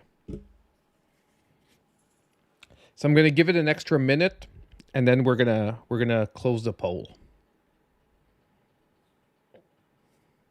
Yoku's Island is on the top 10. Yes, it is. Yes, it is. Yes, it is. They are my sim picks. They are like the picks that I think you have to like you have to mention. By the way, whichever one doesn't get picked between Ender Lilies and Animal Well is going to become an honorable mention. Okay? It's going to become an honorable mention. Now, we haven't ordered the list yet, eh? We're going to have to order it from 10 to 1, from 10 to 1. Like lowest to highest. Okay, time to close the poll. And the poll, doesn't it post it in the chat after? Hello. There we go. Oh my god. 17 votes and Ender Lilies pulled it out. Like I hope you guys realize that's like 1 or 2 votes that like it's like 1 or 2 votes that basically tipped it towards Ender Lilies.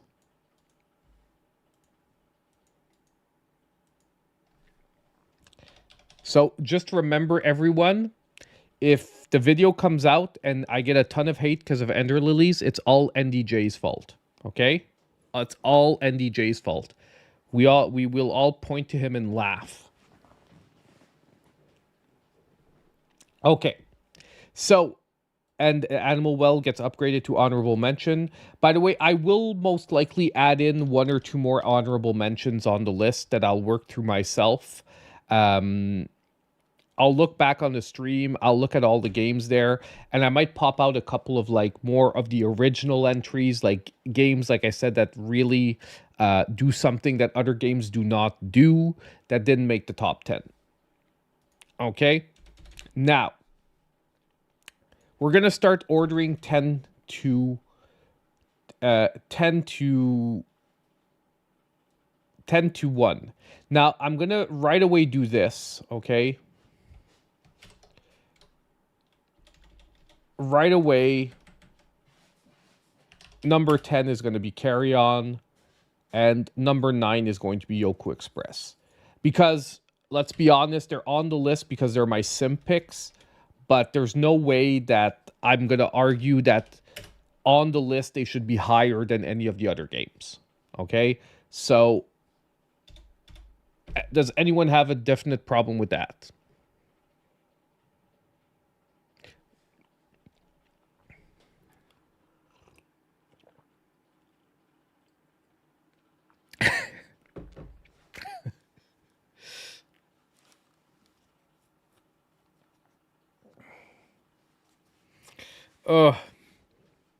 Guys, stop making me doubt that now.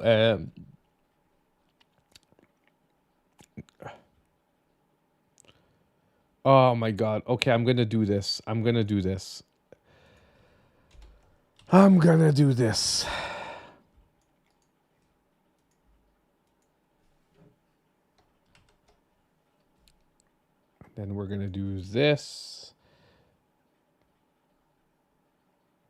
I should have done this like differently. I'm doing an extra move for nothing.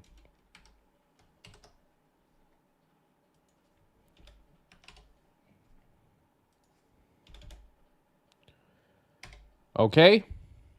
Okay. I'm not cutting Yoku, okay? No matter what you guys say, there's no way Yoku gets cut.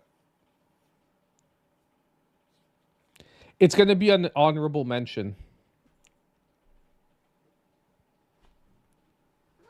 It's, oh my god, you guys are killing me because I was comfortable with the list, but everyone's like hating on not having Animal Well. And the thing is, Animal Well is so...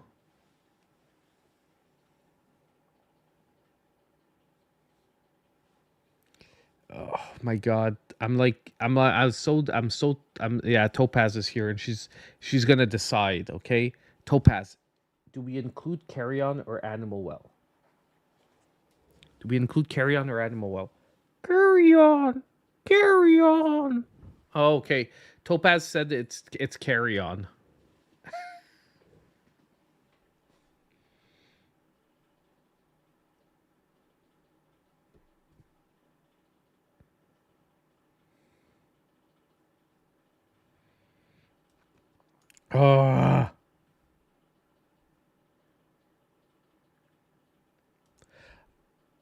Oh, I'm going back. I'm going back on it. I can't help it. No. Now, I'm not changing again. Other than switching places, I'm not changing again. And I did the same inefficient thing, but who cares? Inefficient, not inefficient. 9. Okay.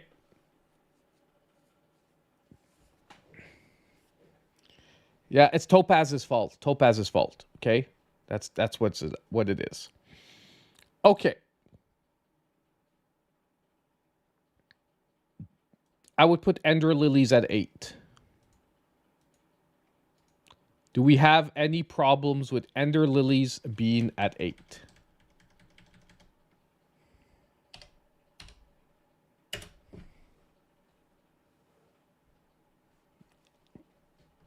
Boom. Axiom 8? No. I'm not putting Ender Lilies. I'm not putting Ender Lilies above Axiom.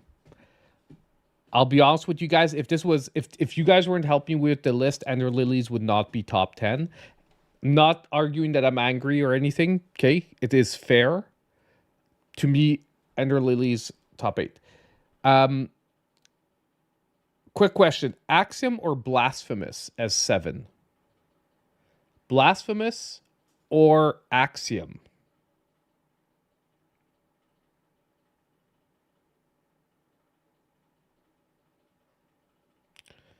Like, I see number 7 being Blasphemous or Axiom. Blasphemous number 7. Axiom 6. No, but it's fine. Like, no, I want this to be like interactive because it to me it's funner that it's like a community list as well as my list. And I understand that I have to make decisions because just like you can't be 30 people in a room without someone taking lead, I would do this.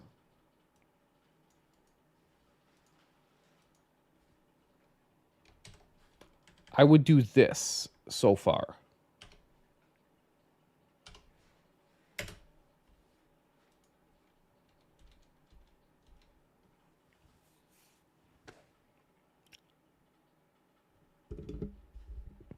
Does this sound good? Carry On, Yoku, Ender Lily, Blasphemous, Axiom.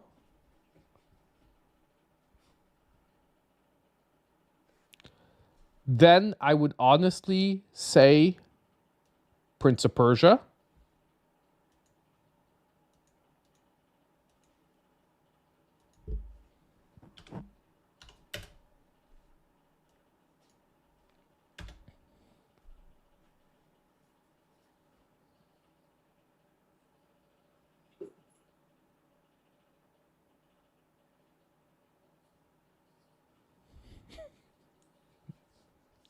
Rodrigo's not dropping Yoku. Man, stop with the Yoku hate, man. Yoku is amazing. Next, I say Prince of Persia was 5. Then I would go Messenger 4. Actually, no. Dread 4.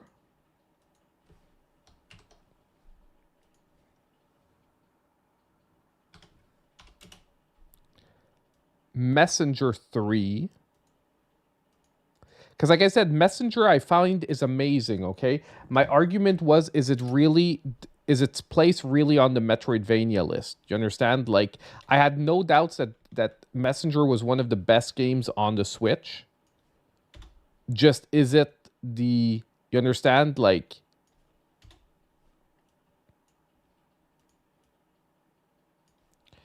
And I'm prepared to do this. What does this look like?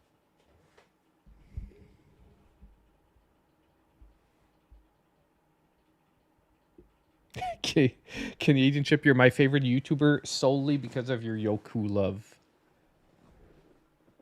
Yeah, Yoku. I'll explain why Ori is number 1 over Yoku. Over Hollow Knight. Accessibility. Okay?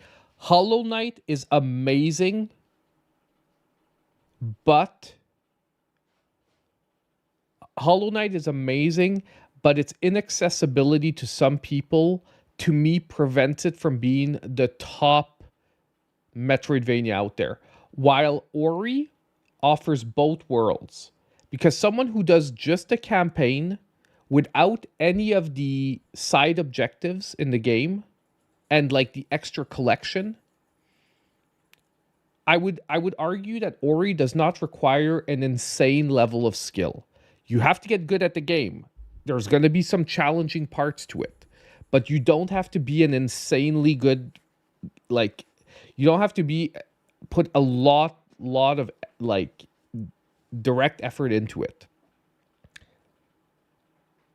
While Hollow Knight, just to finish the main campaign, you've got to be very dedicated. And then the side stuff just goes off the freaking wall.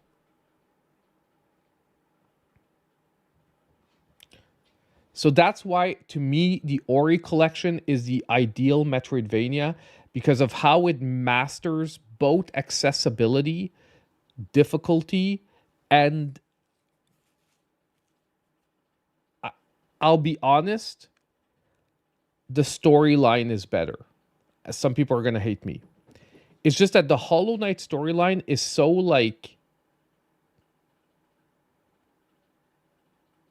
how can I say, undefined, and that it's like, yeah.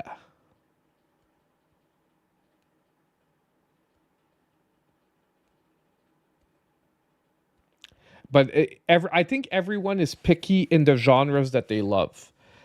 You'll see that when we do beat 'em ups. By the way, I wanted to start with beat 'em ups, but I didn't because Rita's Rewind is coming out on December 10th, and I have a strong impression that that could become a top 10 beat 'em up on the Nintendo Switch. So I didn't want to make a list that would be invalidated literally 2 weeks after we make it. Okay?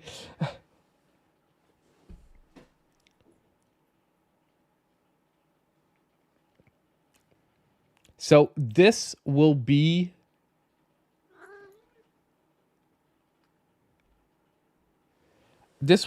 my top 10. This will be my top 10 in this order. And I'm still looking at everyone saying Hollow Knight should go over Ori, and I'm listening, but I disagree. Okay, I disagree for the reasons I mentioned, and like I said, I can get why people say Hollow Knight ultimately is a better Metroidvania, because for someone who has the skill to experience all of the content of Hollow Knight, it is definitely better. Like, especially if you go challenge the if you go for like the different endings and you start challenging the council and stuff like that, I get you. Yeah, you're right. But the percentage of people who actually have challenged those things successfully is probably extremely low. Extremely low. I'll be honest, I haven't done it all because I couldn't put the time and effort to go that deep into the game. Like, I finished the main quest, I did a lot of the side stuff, but I did not do like the insane DLC bosses and stuff.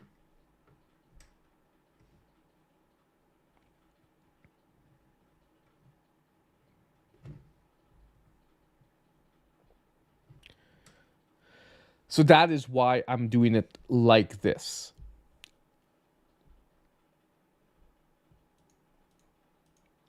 So I think I'm comfortable with this.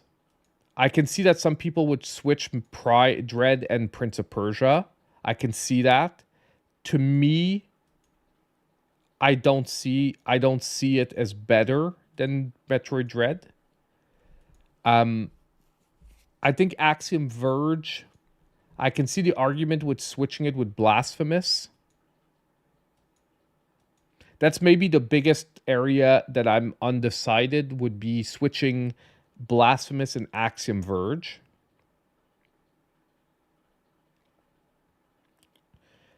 But Messenger, if we include it in this list, it has to be top 3. Yeah, no, it didn't sell to expectations, no. It didn't. It sold low enough that they canceled the sequel for the moment. But there's a rumor that they might get it going again. But for the moment, they canceled the sequel because it didn't sell well enough.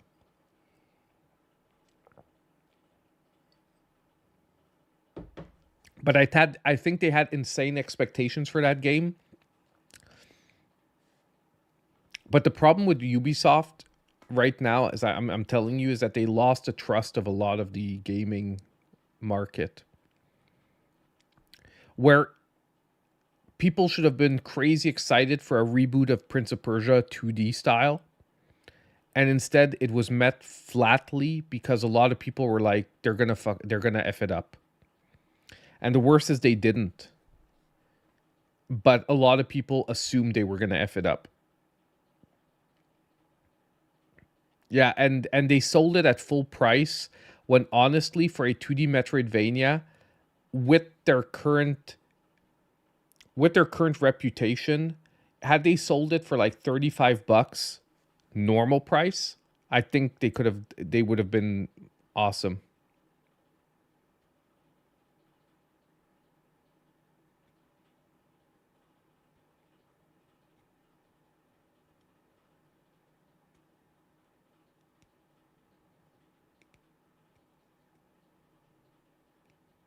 I'm looking forward to seeing what they can do with Rayman, and the fact that it's this most of the team that worked on Prince of Persia has me hopeful. I heard rumors that it's most of the team that worked on Prince of Persia. Rumors, or I can't remember if it was confirmed. But yeah, well, like right now you can pick up Prince of Persia for like $30 or less physically. For sure. Like digitally, I think you can as well, but like you can get it for $30 or less. And at $30, you're getting an excellent game. Like if you guys don't have it and you want to pick it up right now during Black Friday, I would strongly recommend it. Very, very fun. Okay. So we're here, guys. We did it. We did it. Top 10 Metroidvania 2024. And I don't know if you realize, but these are most likely the last top 10 lists we're doing for the current Switch generation, which is why these are going to be so much fun. Thank you, Canadian Chick. No problem. So we're going to look at the new games coming out. We're going to try and do that fairly quickly. There aren't that many this week. Oh, just before, I have one more thing to show you guys. One more thing. I played the game that I told you guys I wanted to play last week that I didn't have a chance yet. The Dynamo game, Flame Frit. The something Dynamo Flame Frit. It is freaking amazing. I played this game. Hold on. Why is there no audio? Did I not record the audio? Which would be super annoying to me. No, there is audio. My headset turned off because I wasn't there. There was no audio. And I can... Oh, why is the audio so low? Give me a sec.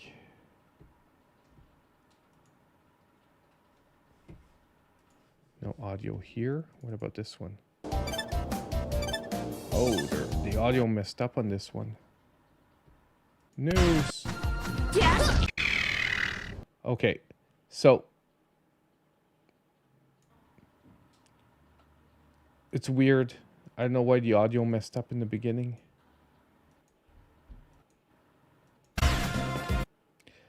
But basically, okay, I'm still gonna show you a couple of parts of the game. It is freaking amazing.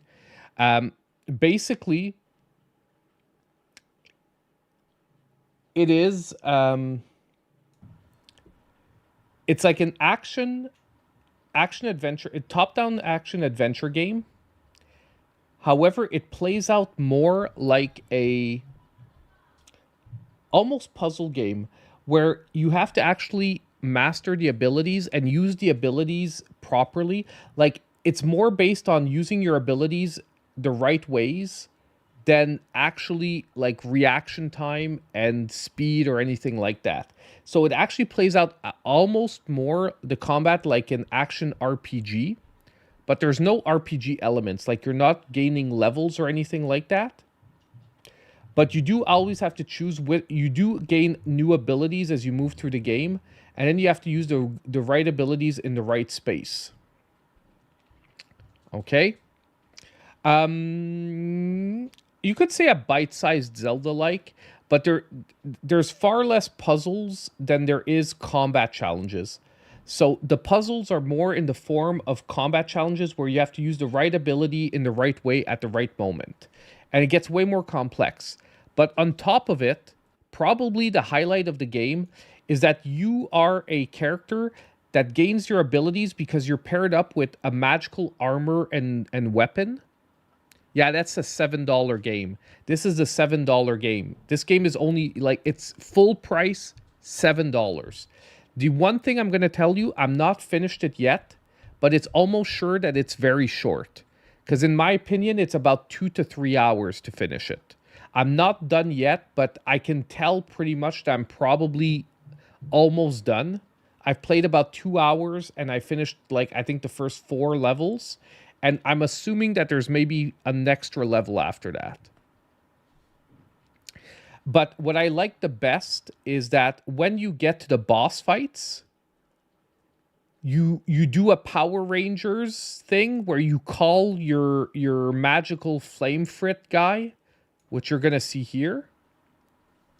So when you get to the boss fight, the boss grows like in Power Rangers.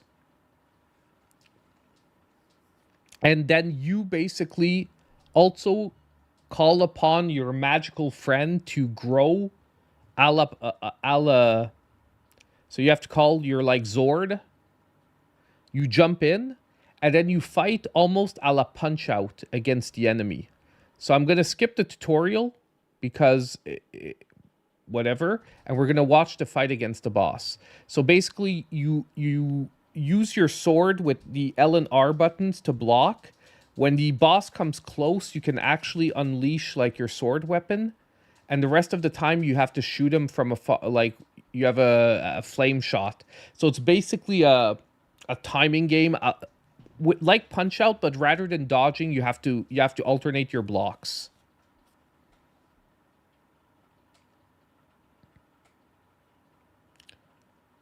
It's honestly, the boss fights are so freaking cool.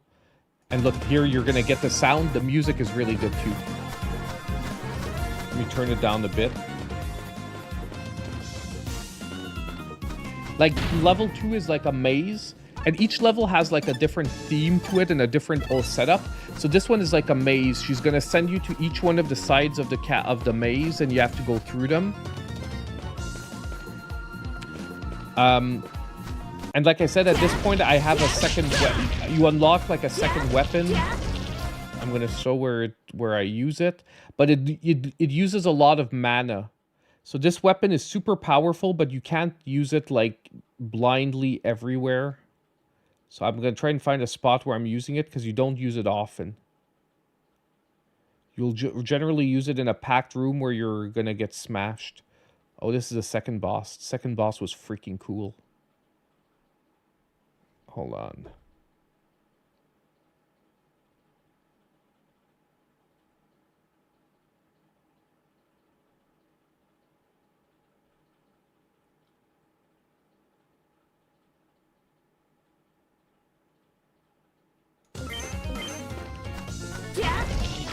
I think maybe I use the next thing. Yeah, here. So use a tornado, and the tornado, like, basically wipes out every enemy on the room. That was the second weapon. Then basically after you beat the second boss, which is, like, once again one of these huge things, her pattern is a lot more complicated than the first one. She actually killed me the first time. It took me 2 shots to beat her. I don't know if this is a shot where I beat her. I think it is.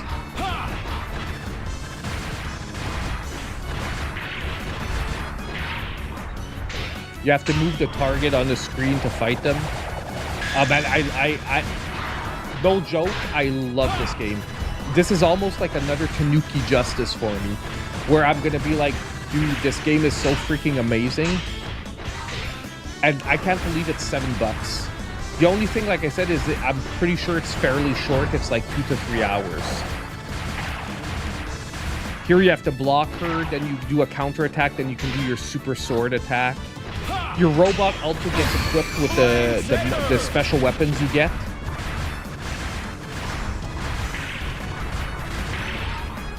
Dude, yesterday I was like going crazy. Yeah, it's freaking amazing.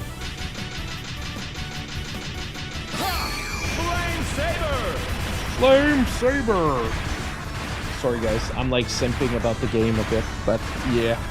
Like I said, it comes from Inti Creates, so I was expecting something good, but honestly, I'm like a little amazed that they released this for $7.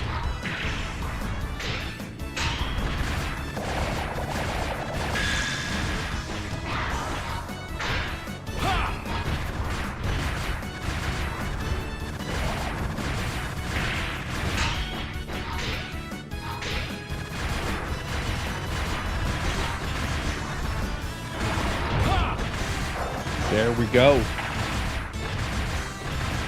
But this was my gameplay from yesterday. So I beat this, and after that, I had the all-hate... What do I hate most, guys? What are the kind of levels I hate most? Water and ice levels. Well, guess what the next level was? A freaking ice level. And it actually took me a couple of times to realize how you had to deal with it. But the ice made you freaking... the ice meant that it was hard for you to use your dodge maneuver, which is what I just used there. Oh man, the sound is off sync. Oh, that pisses me off when that happens. I'm gonna have to resync it if I use the footage.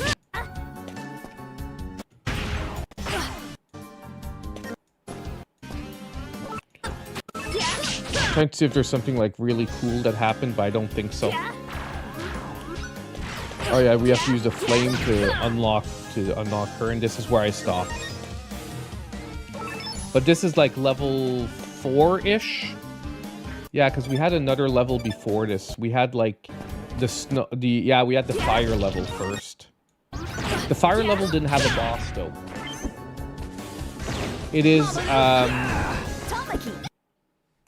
It is Divine Dynamo Flame Frit.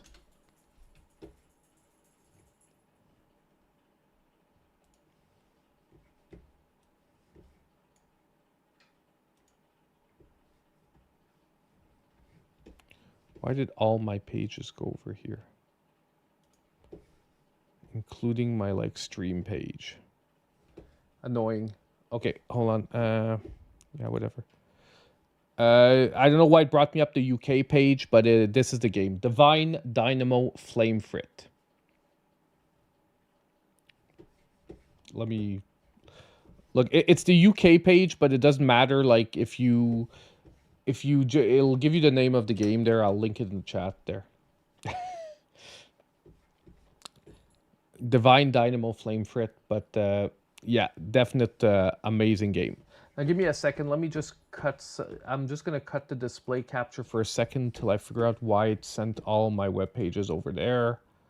I don't think there's anything super personal on there, but I just want to make sure before we get going. Okay. Where is my stream? It's over there. Okay. Oh, I also got an awesome new desktop wallpaper. It's always TMNT, but this one I think is my favorite so far that I found. It's freaking chill. Okay, I just don't get why they didn't put all the masks the proper color, because only Leo's is blue. If they would have put them all red, it would have been like the original comic where they all had the same color headbands. But they decided to put Leo's blue, and then the other 3 turtles all red. Which didn't make sense to me. Especially Donnie's. Like, if your argument is like the light bouncing off of it made it look all red, it doesn't make sense that Donnie's, though, Like, I can see how red and orange can, like, in the right light, both reflect red, but how can purple reflect red? Like, doesn't make sense. Okay. So, guys, we're going to get started on this week's upcoming games. We don't have a lot. There's 1, 2, 3, 4, 5, 6, 7 games only. It's a pretty quiet week on the eShop. So, as you guys know, I also publish this separately tomorrow as a video. So, I will do like a little intro and a little outro for the video, okay? For when I cut this off for the video. So, if for a few seconds in the beginning it looks like I'm not like live streaming or whatnot, it's just for the video presentation. Okay, welcome back everyone. So today we're going to be looking at this week's upcoming Switch games. Now, this week is not a super busy week. We have 7 games that I want to take a look at. This is not a comprehensive list of all the Switch games coming out, but these are the 7 games that I think are worth paying more attention to. Now, that's where the little intro thing's going to be. Now, everyone make Rick laugh. Nah, I'm too used to it now. It won't work. Won't work. Okay, so so now let's start with this week's first game.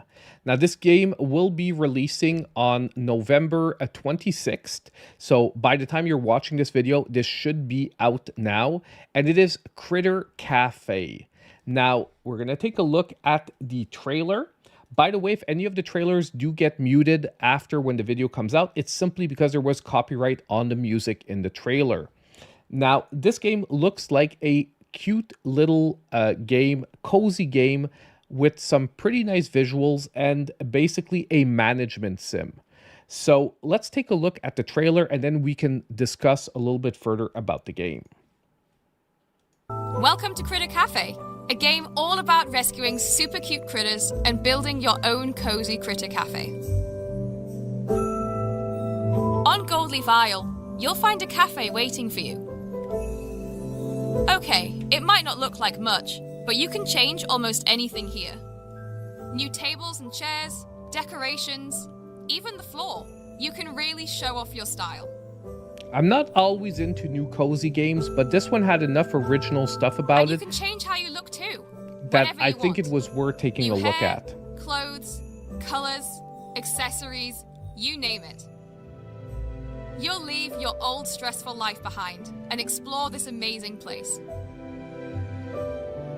Along the way, you'll overcome challenges, solve puzzles, and bond with your critters as you bring them back to your cafe. Explore this magical world, rescue every critter, and welcome them into your cafe family. You'll manage the needs of your visiting customers and keep your cafe running smoothly, but you'll have a little help from your new critter friends. We're super excited to tell you that you can open your very own critter cafe. Make sure to wishlist to keep up to date with the game.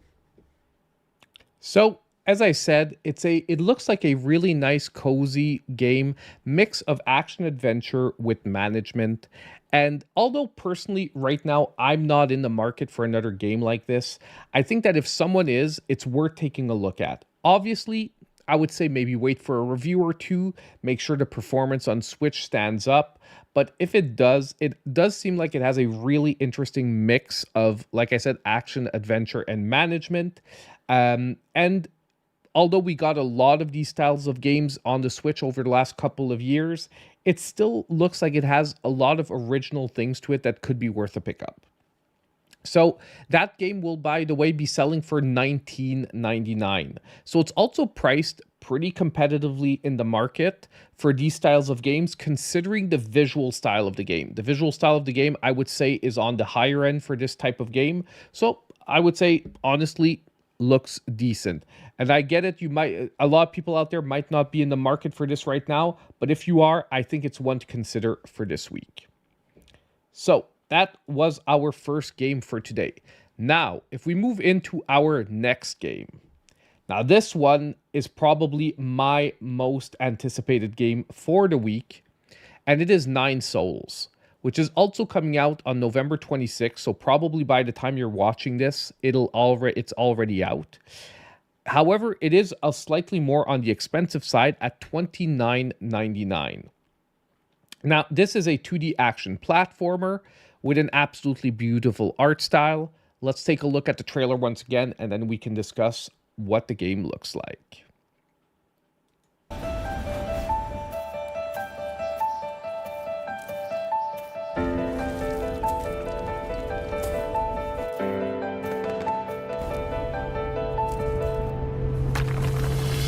Man, it's a Lion King Mufasa moment.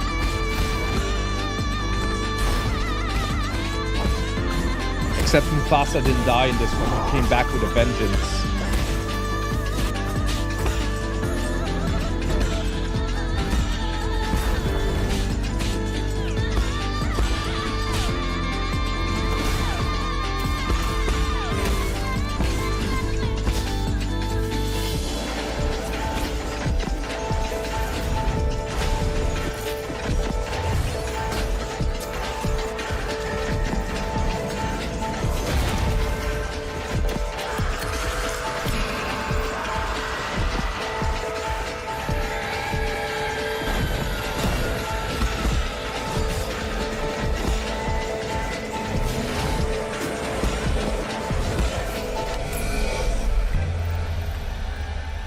Awesome. So we have a 2D action game. It's supposed to be on the pretty hard side. Now, the good news is here is not only is it my most anticipated game, but it's already been out on on Steam for a while, and we already know that it was very well received. So it's supposed to be a pretty decent game. And sorry if I hit my microphone there. But ultimately, I don't think we need to worry about the quality of the gameplay here. What we might have to worry about is the performance on the Switch. Once again, though, if we look at the visual style, the gameplay style, things like Hollow Knight come to mind, things like Bow Path of the Teal Lotus come to mind. And the action obviously looks like a mix almost of a Souls-like system as well. Yeah, the combat looks pretty serious, Wild One. I do agree there. But I think if you're in the market for a challenging 2D action game, this one could be a serious consideration for this week. It does come with the price tag, however, at $29.99, which puts it on the high end for an indie game. Nonetheless, I think definitely worth a consideration if you're in the market for this kind of game. Okay, moving on to our third game. Now, our third game is releasing on November 28th, and is going to be Dungeons of Dreadrock 2, The Dead King's Secret. Now, this is more of a almost Zelda-like puzzle adventure game. Dungeons of Dreadrock 1 is already available on the Switch. It is an excellent game. When it goes on sale, you can pick it up for super cheap as well, easily generally under $5 now. But Dungeons of Dreadrock 2 is also releasing at only $14.99. Now, if it releases at the same quality as the first one, or even maybe above it, at $14.99, I think we can have a very serious, a very good game on our hands here. And it came very close to stealing my top spot for the games for this week. So let's take a look at Dungeons of Dreadrock and see Dreadrock 2 and see what it has to offer.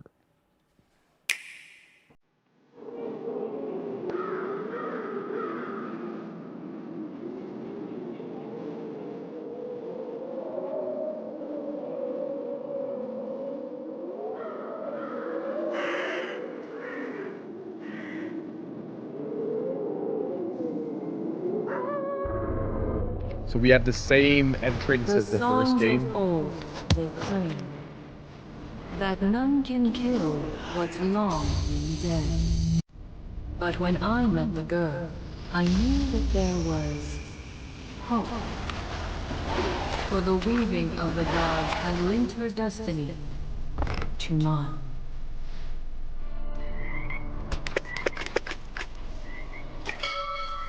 And so that her struggles wouldn't be in vain, I did as the gods advised me in my dreams. I set out to seek his tomb and find Honestly, the visuals I the find dead really work with king's this game. secret. Yeah, the music is very powerful as well. And like I said, this one has a much bigger focus on even the combat feels like puzzle gameplay. Yes, you do move like on a grid type movement system. But it works with the game, like I said, because it gives it more of a puzzle style of gameplay.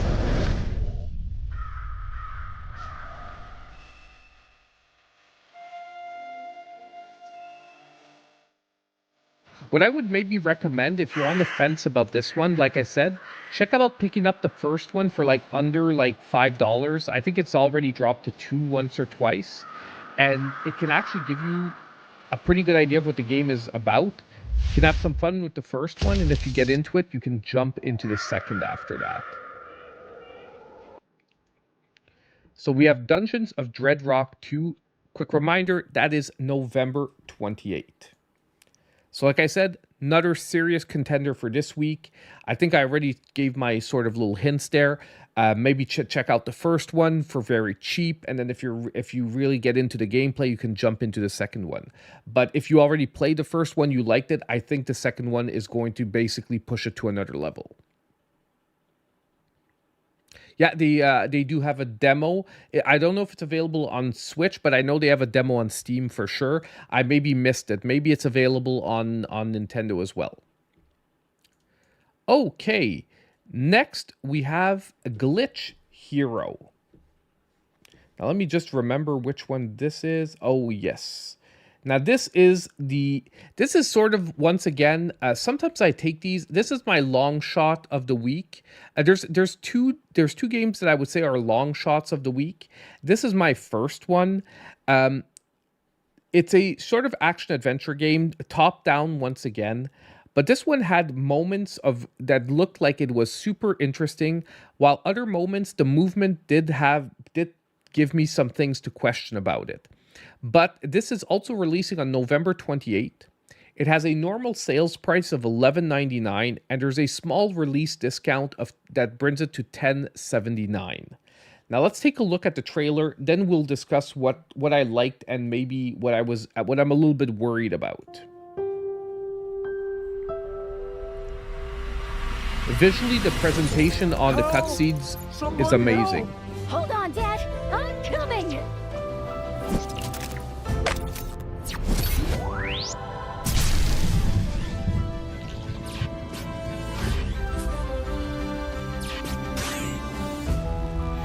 I don't know if you see what I see, but it's I don't know, there's something about the movement animations that leaves me worried a bit.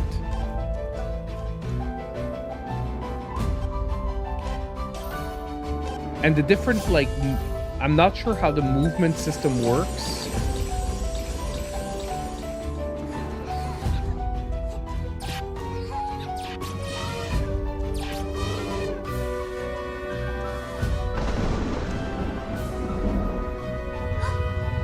Exactly what I was going to say, Wild One.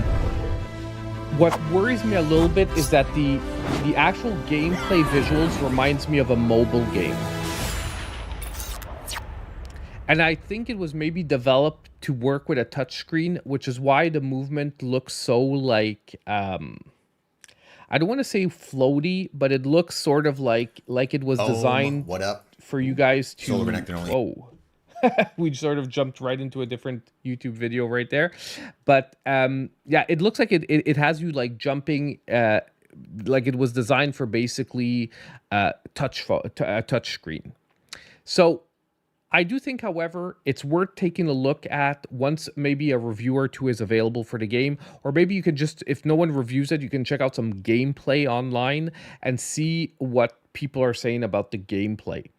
But I do think Glitch Hero is a consideration for November 28th. It could be a surprise one. It could, although the graphics look sort of mobile-like, it might turn out to be a really maybe solid game at only $12.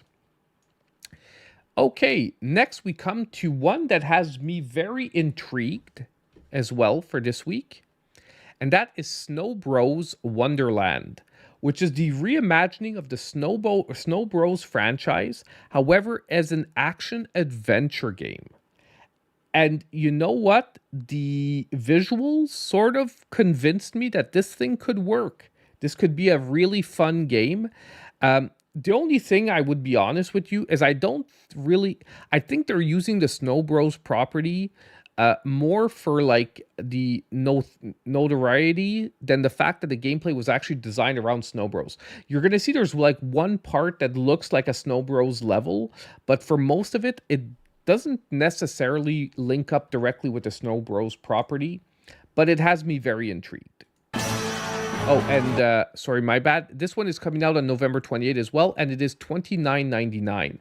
By the way, the developer that made this is the same ones that remade Gimmick 2 for the Nintendo Switch, and that was a very successful remake of an awesome retro property. So there is potential that they know what they're doing here.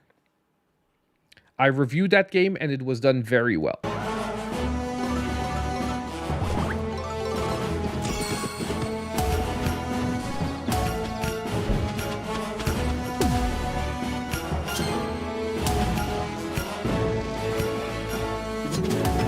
I guess we could argue that the whole snowball thing, even in the other viewpoint, is still Snow Bros. So maybe, but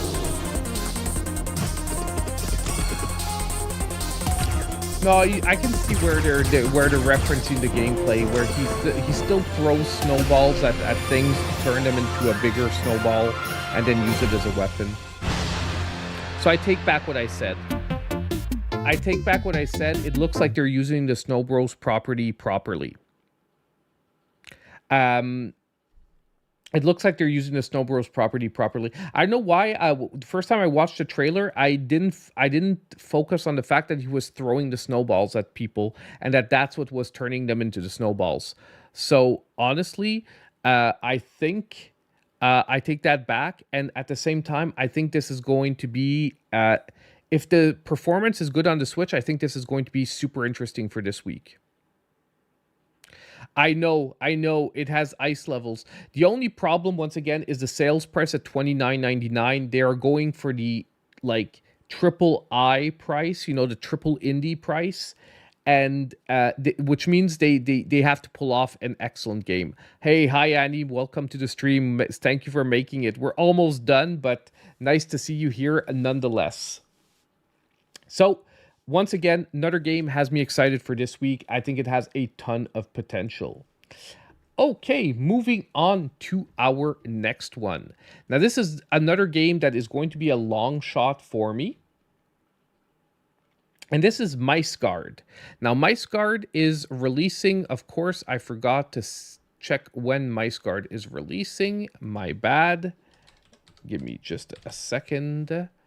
It is releasing on November 28th as well, and it will have a sales price of $9.99. Now, this one has me extremely interested in the gameplay because it looks very original.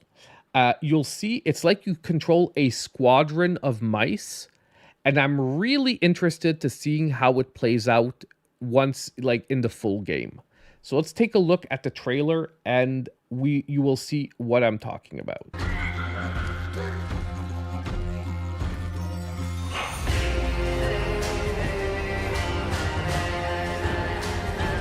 So you seem to be having some town building. Once again, though, it has sort of a mobile look to it. But what really interests me is how you move like the whole squadron like that.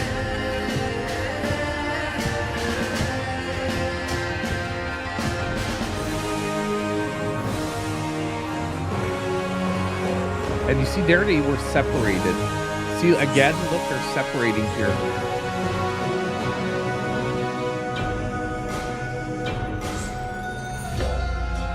So I wonder if there's like formations, and then you have to mix formations and all that.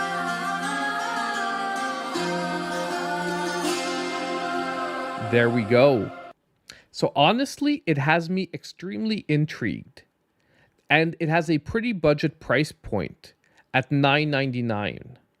So honestly, I think this game could have a ton of potential. Hey, welcome Nexus Creed. Welcome to the stream. Hey, a couple of people coming in here late, late at night. Awesome to see.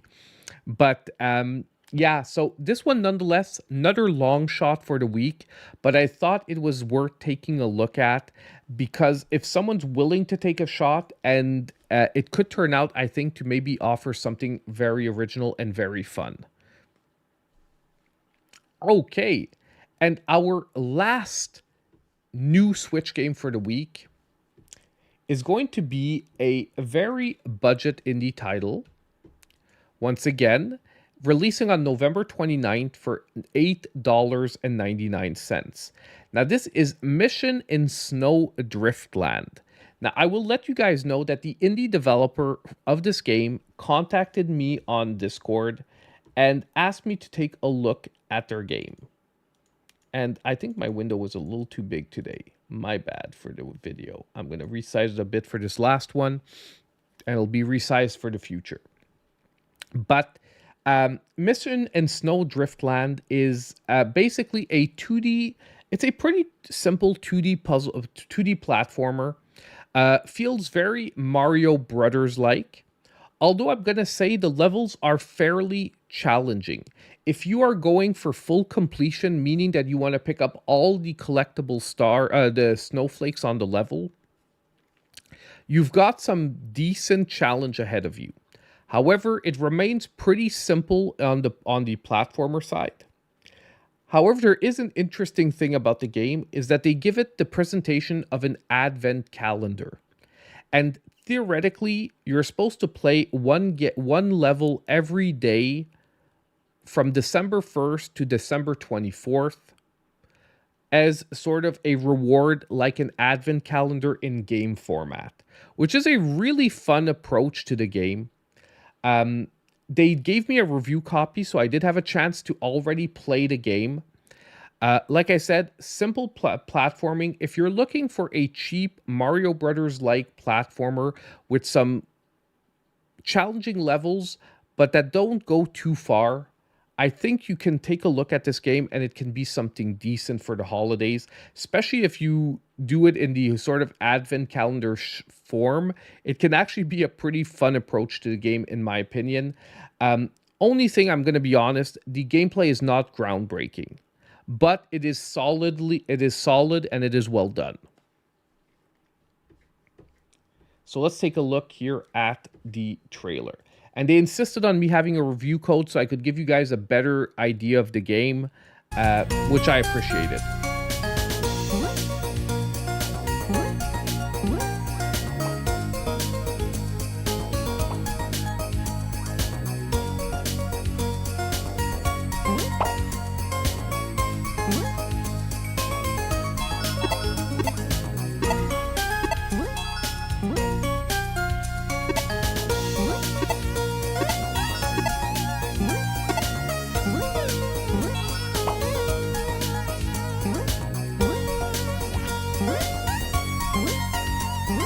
Like I said, the platforming gets pretty challenging.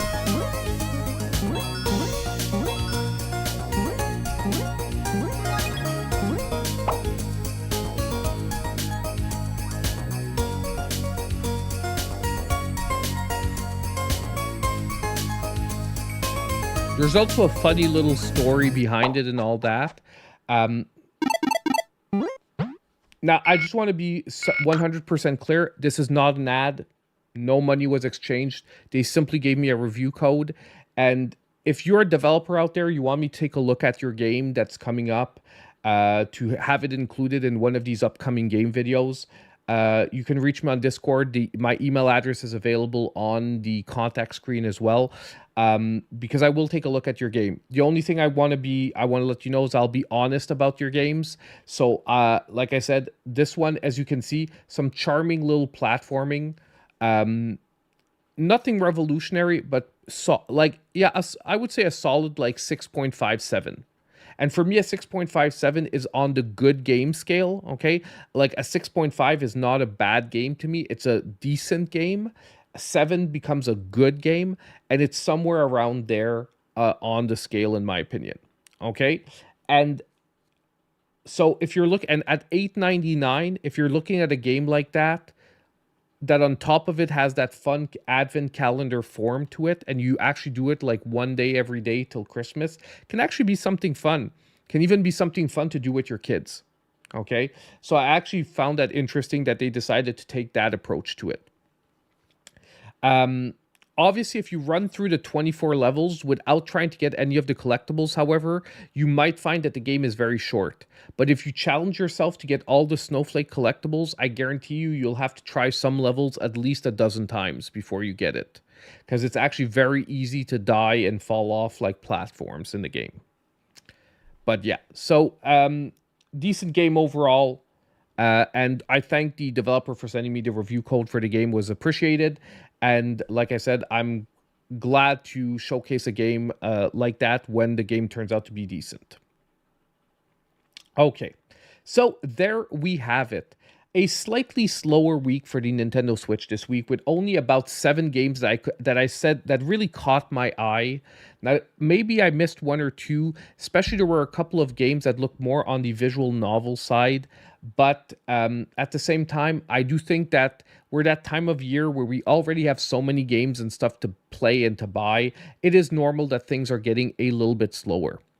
But overall, nonetheless, a few games to take a look at, and I hope that everyone manages to find a little something good to play. Worst comes to worst, dive into the backlog. So there we have it. Thank you for watching, and I hope I'll see you in my next video. That was just the little outro for the video. Am I streaming this Friday? Is there something special this Friday? Is there a reason why I wouldn't be streaming this Friday? I'm trying to think. Is there something special happening where I'm not streaming this Friday? I think so, unless I'm forgetting something special that I talked about. But yeah, so I should be streaming this Friday. It should not. I don't see why I'm not. Oh, what am I streaming this Friday? That's a good question. That's a really good question. I'm going to get back to you on that, okay? Because I don't have a definite plan in place, because there is nothing... Like, for the first time, like, these games coming out look good, but I'm not sure any of them are necessarily stream games. Like, even Nine Souls that looks good... I'm not sure I want to spend like $30 on. So I might actually look into my backlog to see if there's games I haven't played. I'm going to think about it. You're actually asking me a really, really good question here. What am I playing this week? Is there anything? I just want to see something. Is there a physical edition coming out? Like, I wish I could play. I wish I could get a review copy of Power Rangers, and I would love to play that. Let me just see something here. Nintendo Switch. I just want to see like North American games, if anything physical is coming out this week.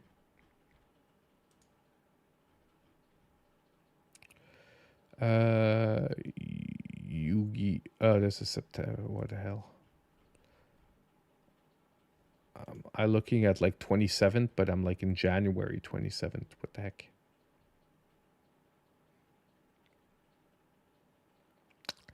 This week, nothing physical is coming out. Awesome.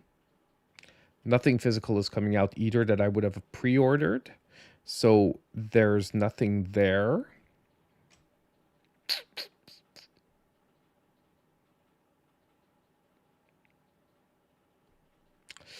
I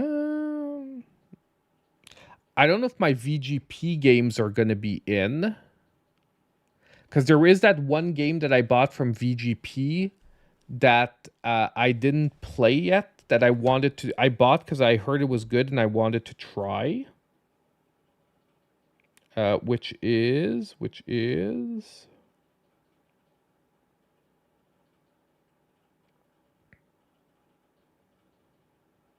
which is... I thought I screenshotted it. I did, but it's not here.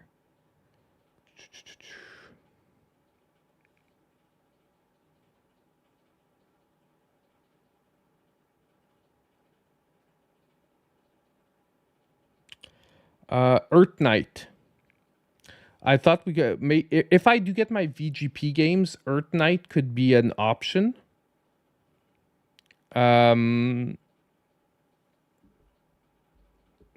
It's funny. I screenshotted this. I screenshotted this Steam game. Give me a sec. Where's Steam?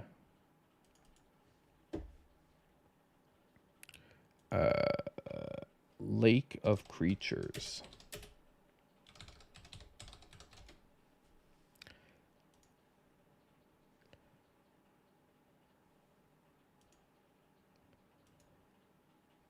And I don't get how it works. It's a roguelike fishing game. And I know we always try to play Switch, but I'm like, it drove me. I was like, what? A roguelike fishing game? I think I saw it on Twitter or something. The one thing I hate is, like, I don't know if the screen is that zoomed in. I feel like he zoomed it in for the trailer, but it can't be that zoomed in for the gameplay.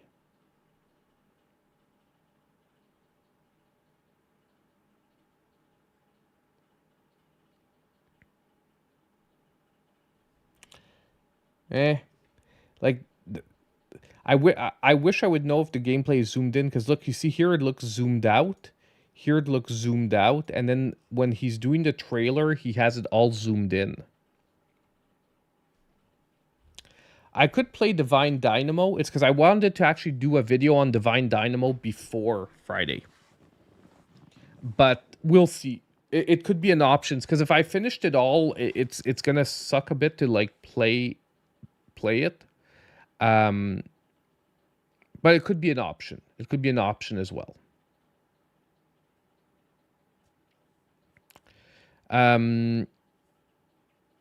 Honestly, it's too bad I don't have the... let me see. Let me check on my other screen if VGP has an update on my Nexus Creed has gifted 1 maple syrup and gaming membership. Thank you so much, Nexus Creed. Very appreciated. Is the notifications on? They should be on. Yes. Thank you so much. Let me just check things quickly here, guys. Which email do I have here?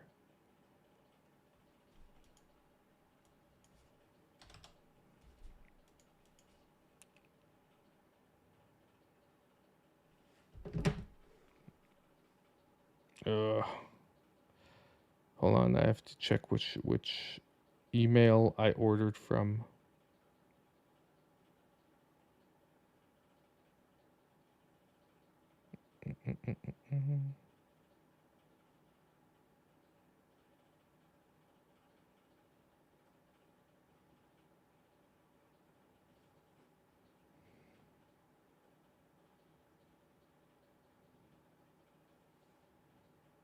I think it's on the other one.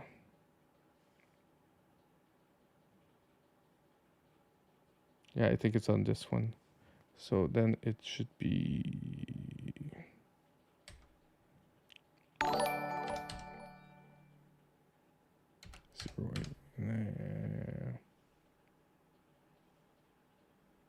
It's unfulfilled. So it's not shipped yet. God dang it. So, oh, and Frenchie Mom, thank you for gifting another membership. Thank you so much. Very appreciated. Let me just check. Yeah, so it's unfulfilled. So honestly, chances that it's here by Friday are pretty low. Like, unless it gets shipped like tomorrow-ish, chances that we get it by Friday are super low. Especially that, yeah. especially that here, like Canada Post is on strike. I don't think they do business with Canada Post, but it's just gonna place a lot of stress on the other companies. So I wouldn't be surprised if the other companies get delayed, because I know a lot of like businesses that were shipping with Canada Post are like emergency switching to other companies. If not, actually, hold on. This might be the only time we can ever play this game.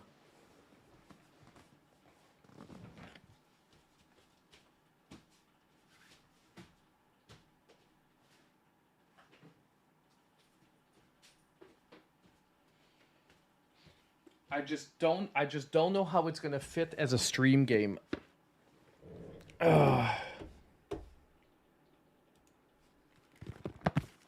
Potionomics. I have the Potionomics Masterwork Edition that I want to open up. The only thing is I don't know how it's going to fit as a stream game, because it's basically like a management sim / dating game. And you know me, I generally never play dating games, but this one, because of the management sim aspect, actually looked fun. And I feel like maybe we could play that. It's going to be like a totally different, like, totally different vibe. Nah, mix. I just want to see if the game's supposed to be good or not. It's made by Marvelous, which generally makes pretty decent games. Potionomics. I'm just gonna check if there's any reviews out there. Like, wow, it has it has a 80 Metacritic and a 9 out of 10 on Steam. And like, the only thing is none of it is on Switch. None of it is on Switch. All the reviews are on PC. So actually, that could be an option. If I don't come up with anything like that I want to play more, we might play this. We might play this. It's going to be like a different thing. I don't think we've ever played a real management sim online, like on stream. I think it could be fun. Exactly. Like, the whole point of playing a dating sim would be to troll. Like, I try to be like the biggest dick in the world possible and like date all the girls. You know what I mean? Like like the point isn't to like, oh my god, take this serious and whatnot. It's to like pure like be like the biggest troll possible and try to get like, you know, yeah. But for fun and stuff, you know what I mean? Rick's harem confirmed, exactly. It slightly reminded me of Azure Dreams from the PS1, which is a super underrated game, which was actually a roguelike on PS1. Like, for people who think like roguelikes are this like new invention, no. PS1 had roguelikes. Azure Dreams was a roguelike on PS1. And at the same time, you had to like balance your love life and your friendships and stuff. It was super cool. It was basically a monster catching and taming / roguelike / dating sim. You've never, okay, it actually looks a lot like Shiren. Shiren looks like it's a direct descendant of Azure Dreams.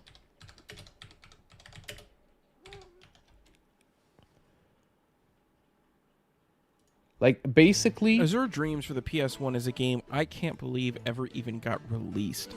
In today's extremely risk-averse market, it's hard to believe any company would put out anything so It's basically niche. a turn-based tower dungeon explorer. Hardcore traditional roguelike for the most part. They came out in 1997.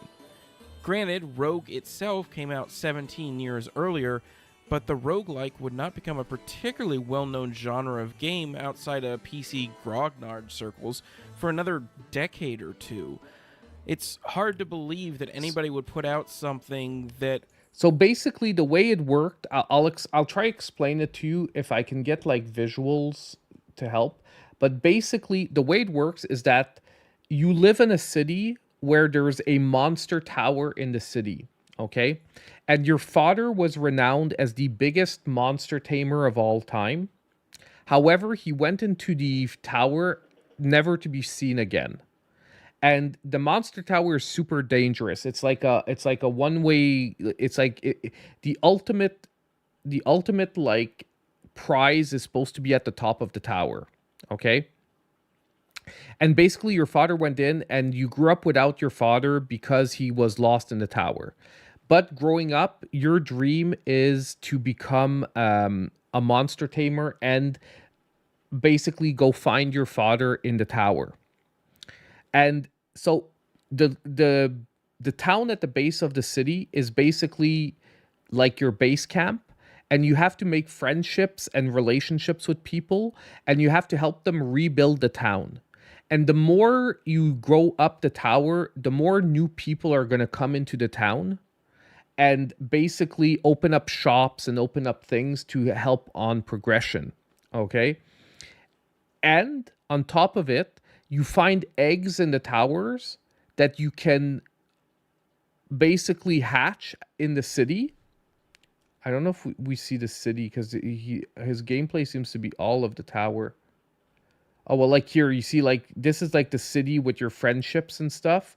But basically, not only that, you find eggs that you bring back and you can hatch into monsters.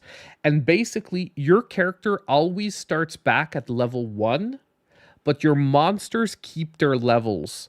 So as you advance, it's your monsters that become more powerful, while you always have to start back at level 1. Okay? And you basically bring the eggs, and you also have to crossbreed the monsters to breed the strongest monsters in the game. So on top of it, there's pure like monster breeding and crossbreeding. And then you also get the ability to bring more than one monster along with you as you go along, and you can go up. The biggest risk in the game is that the only way the tower only goes up, like when you go through the levels, you find staircases, but the staircases only go up. And your only way to get out of the tower is to find an exit crystal. But the problem is that it's a random drop from enemies. So you never know if you're going to get a random crystal or not. And each time you go upstairs, the enemies get more difficult. So when you get near sort of your limit, because you know how far you went the time before, so you know when the enemies start to get too tough for the monsters that you have with you. Once you get near your limit, if you don't have a crystal yet, every time you go up a level, it's like you're getting closer and closer to your death. And basically at one point, you just have to basically try to find a crystal before you die. And you're running away from monsters, trying to survive as long as possible, opening treasure chests to try to find one of those goddamn crystals. And you have no idea how many times I died trying to find a crystal, going level to level to level, like hoping to find a crystal. But yeah, so that is Azure Dreams. If you manage to find it on PS1, it is a gem of a game. And you can see online, like, just look at anyone who's played Azure Dreams, they all fell in love with it.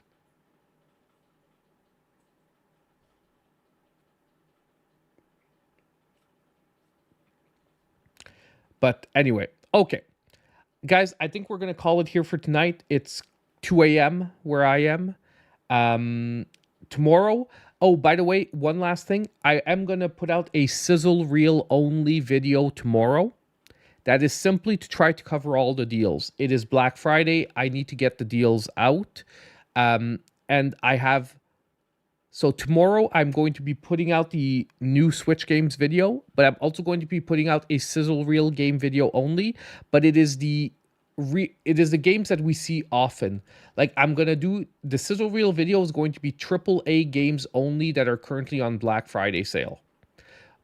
Which in turn, if you think about it, are games that don't need an introduction.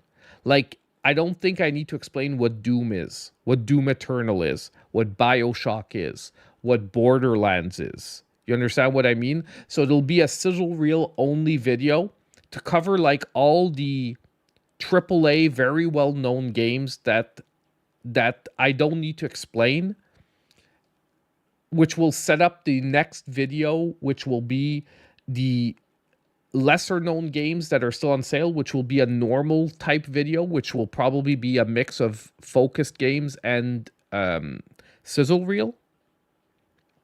And I do have a sponsored video coming on the 29th as well. So like, I'm like, that's why there's a sizzle reel only video, because I'm like here on content to do this week. Okay. But there we go.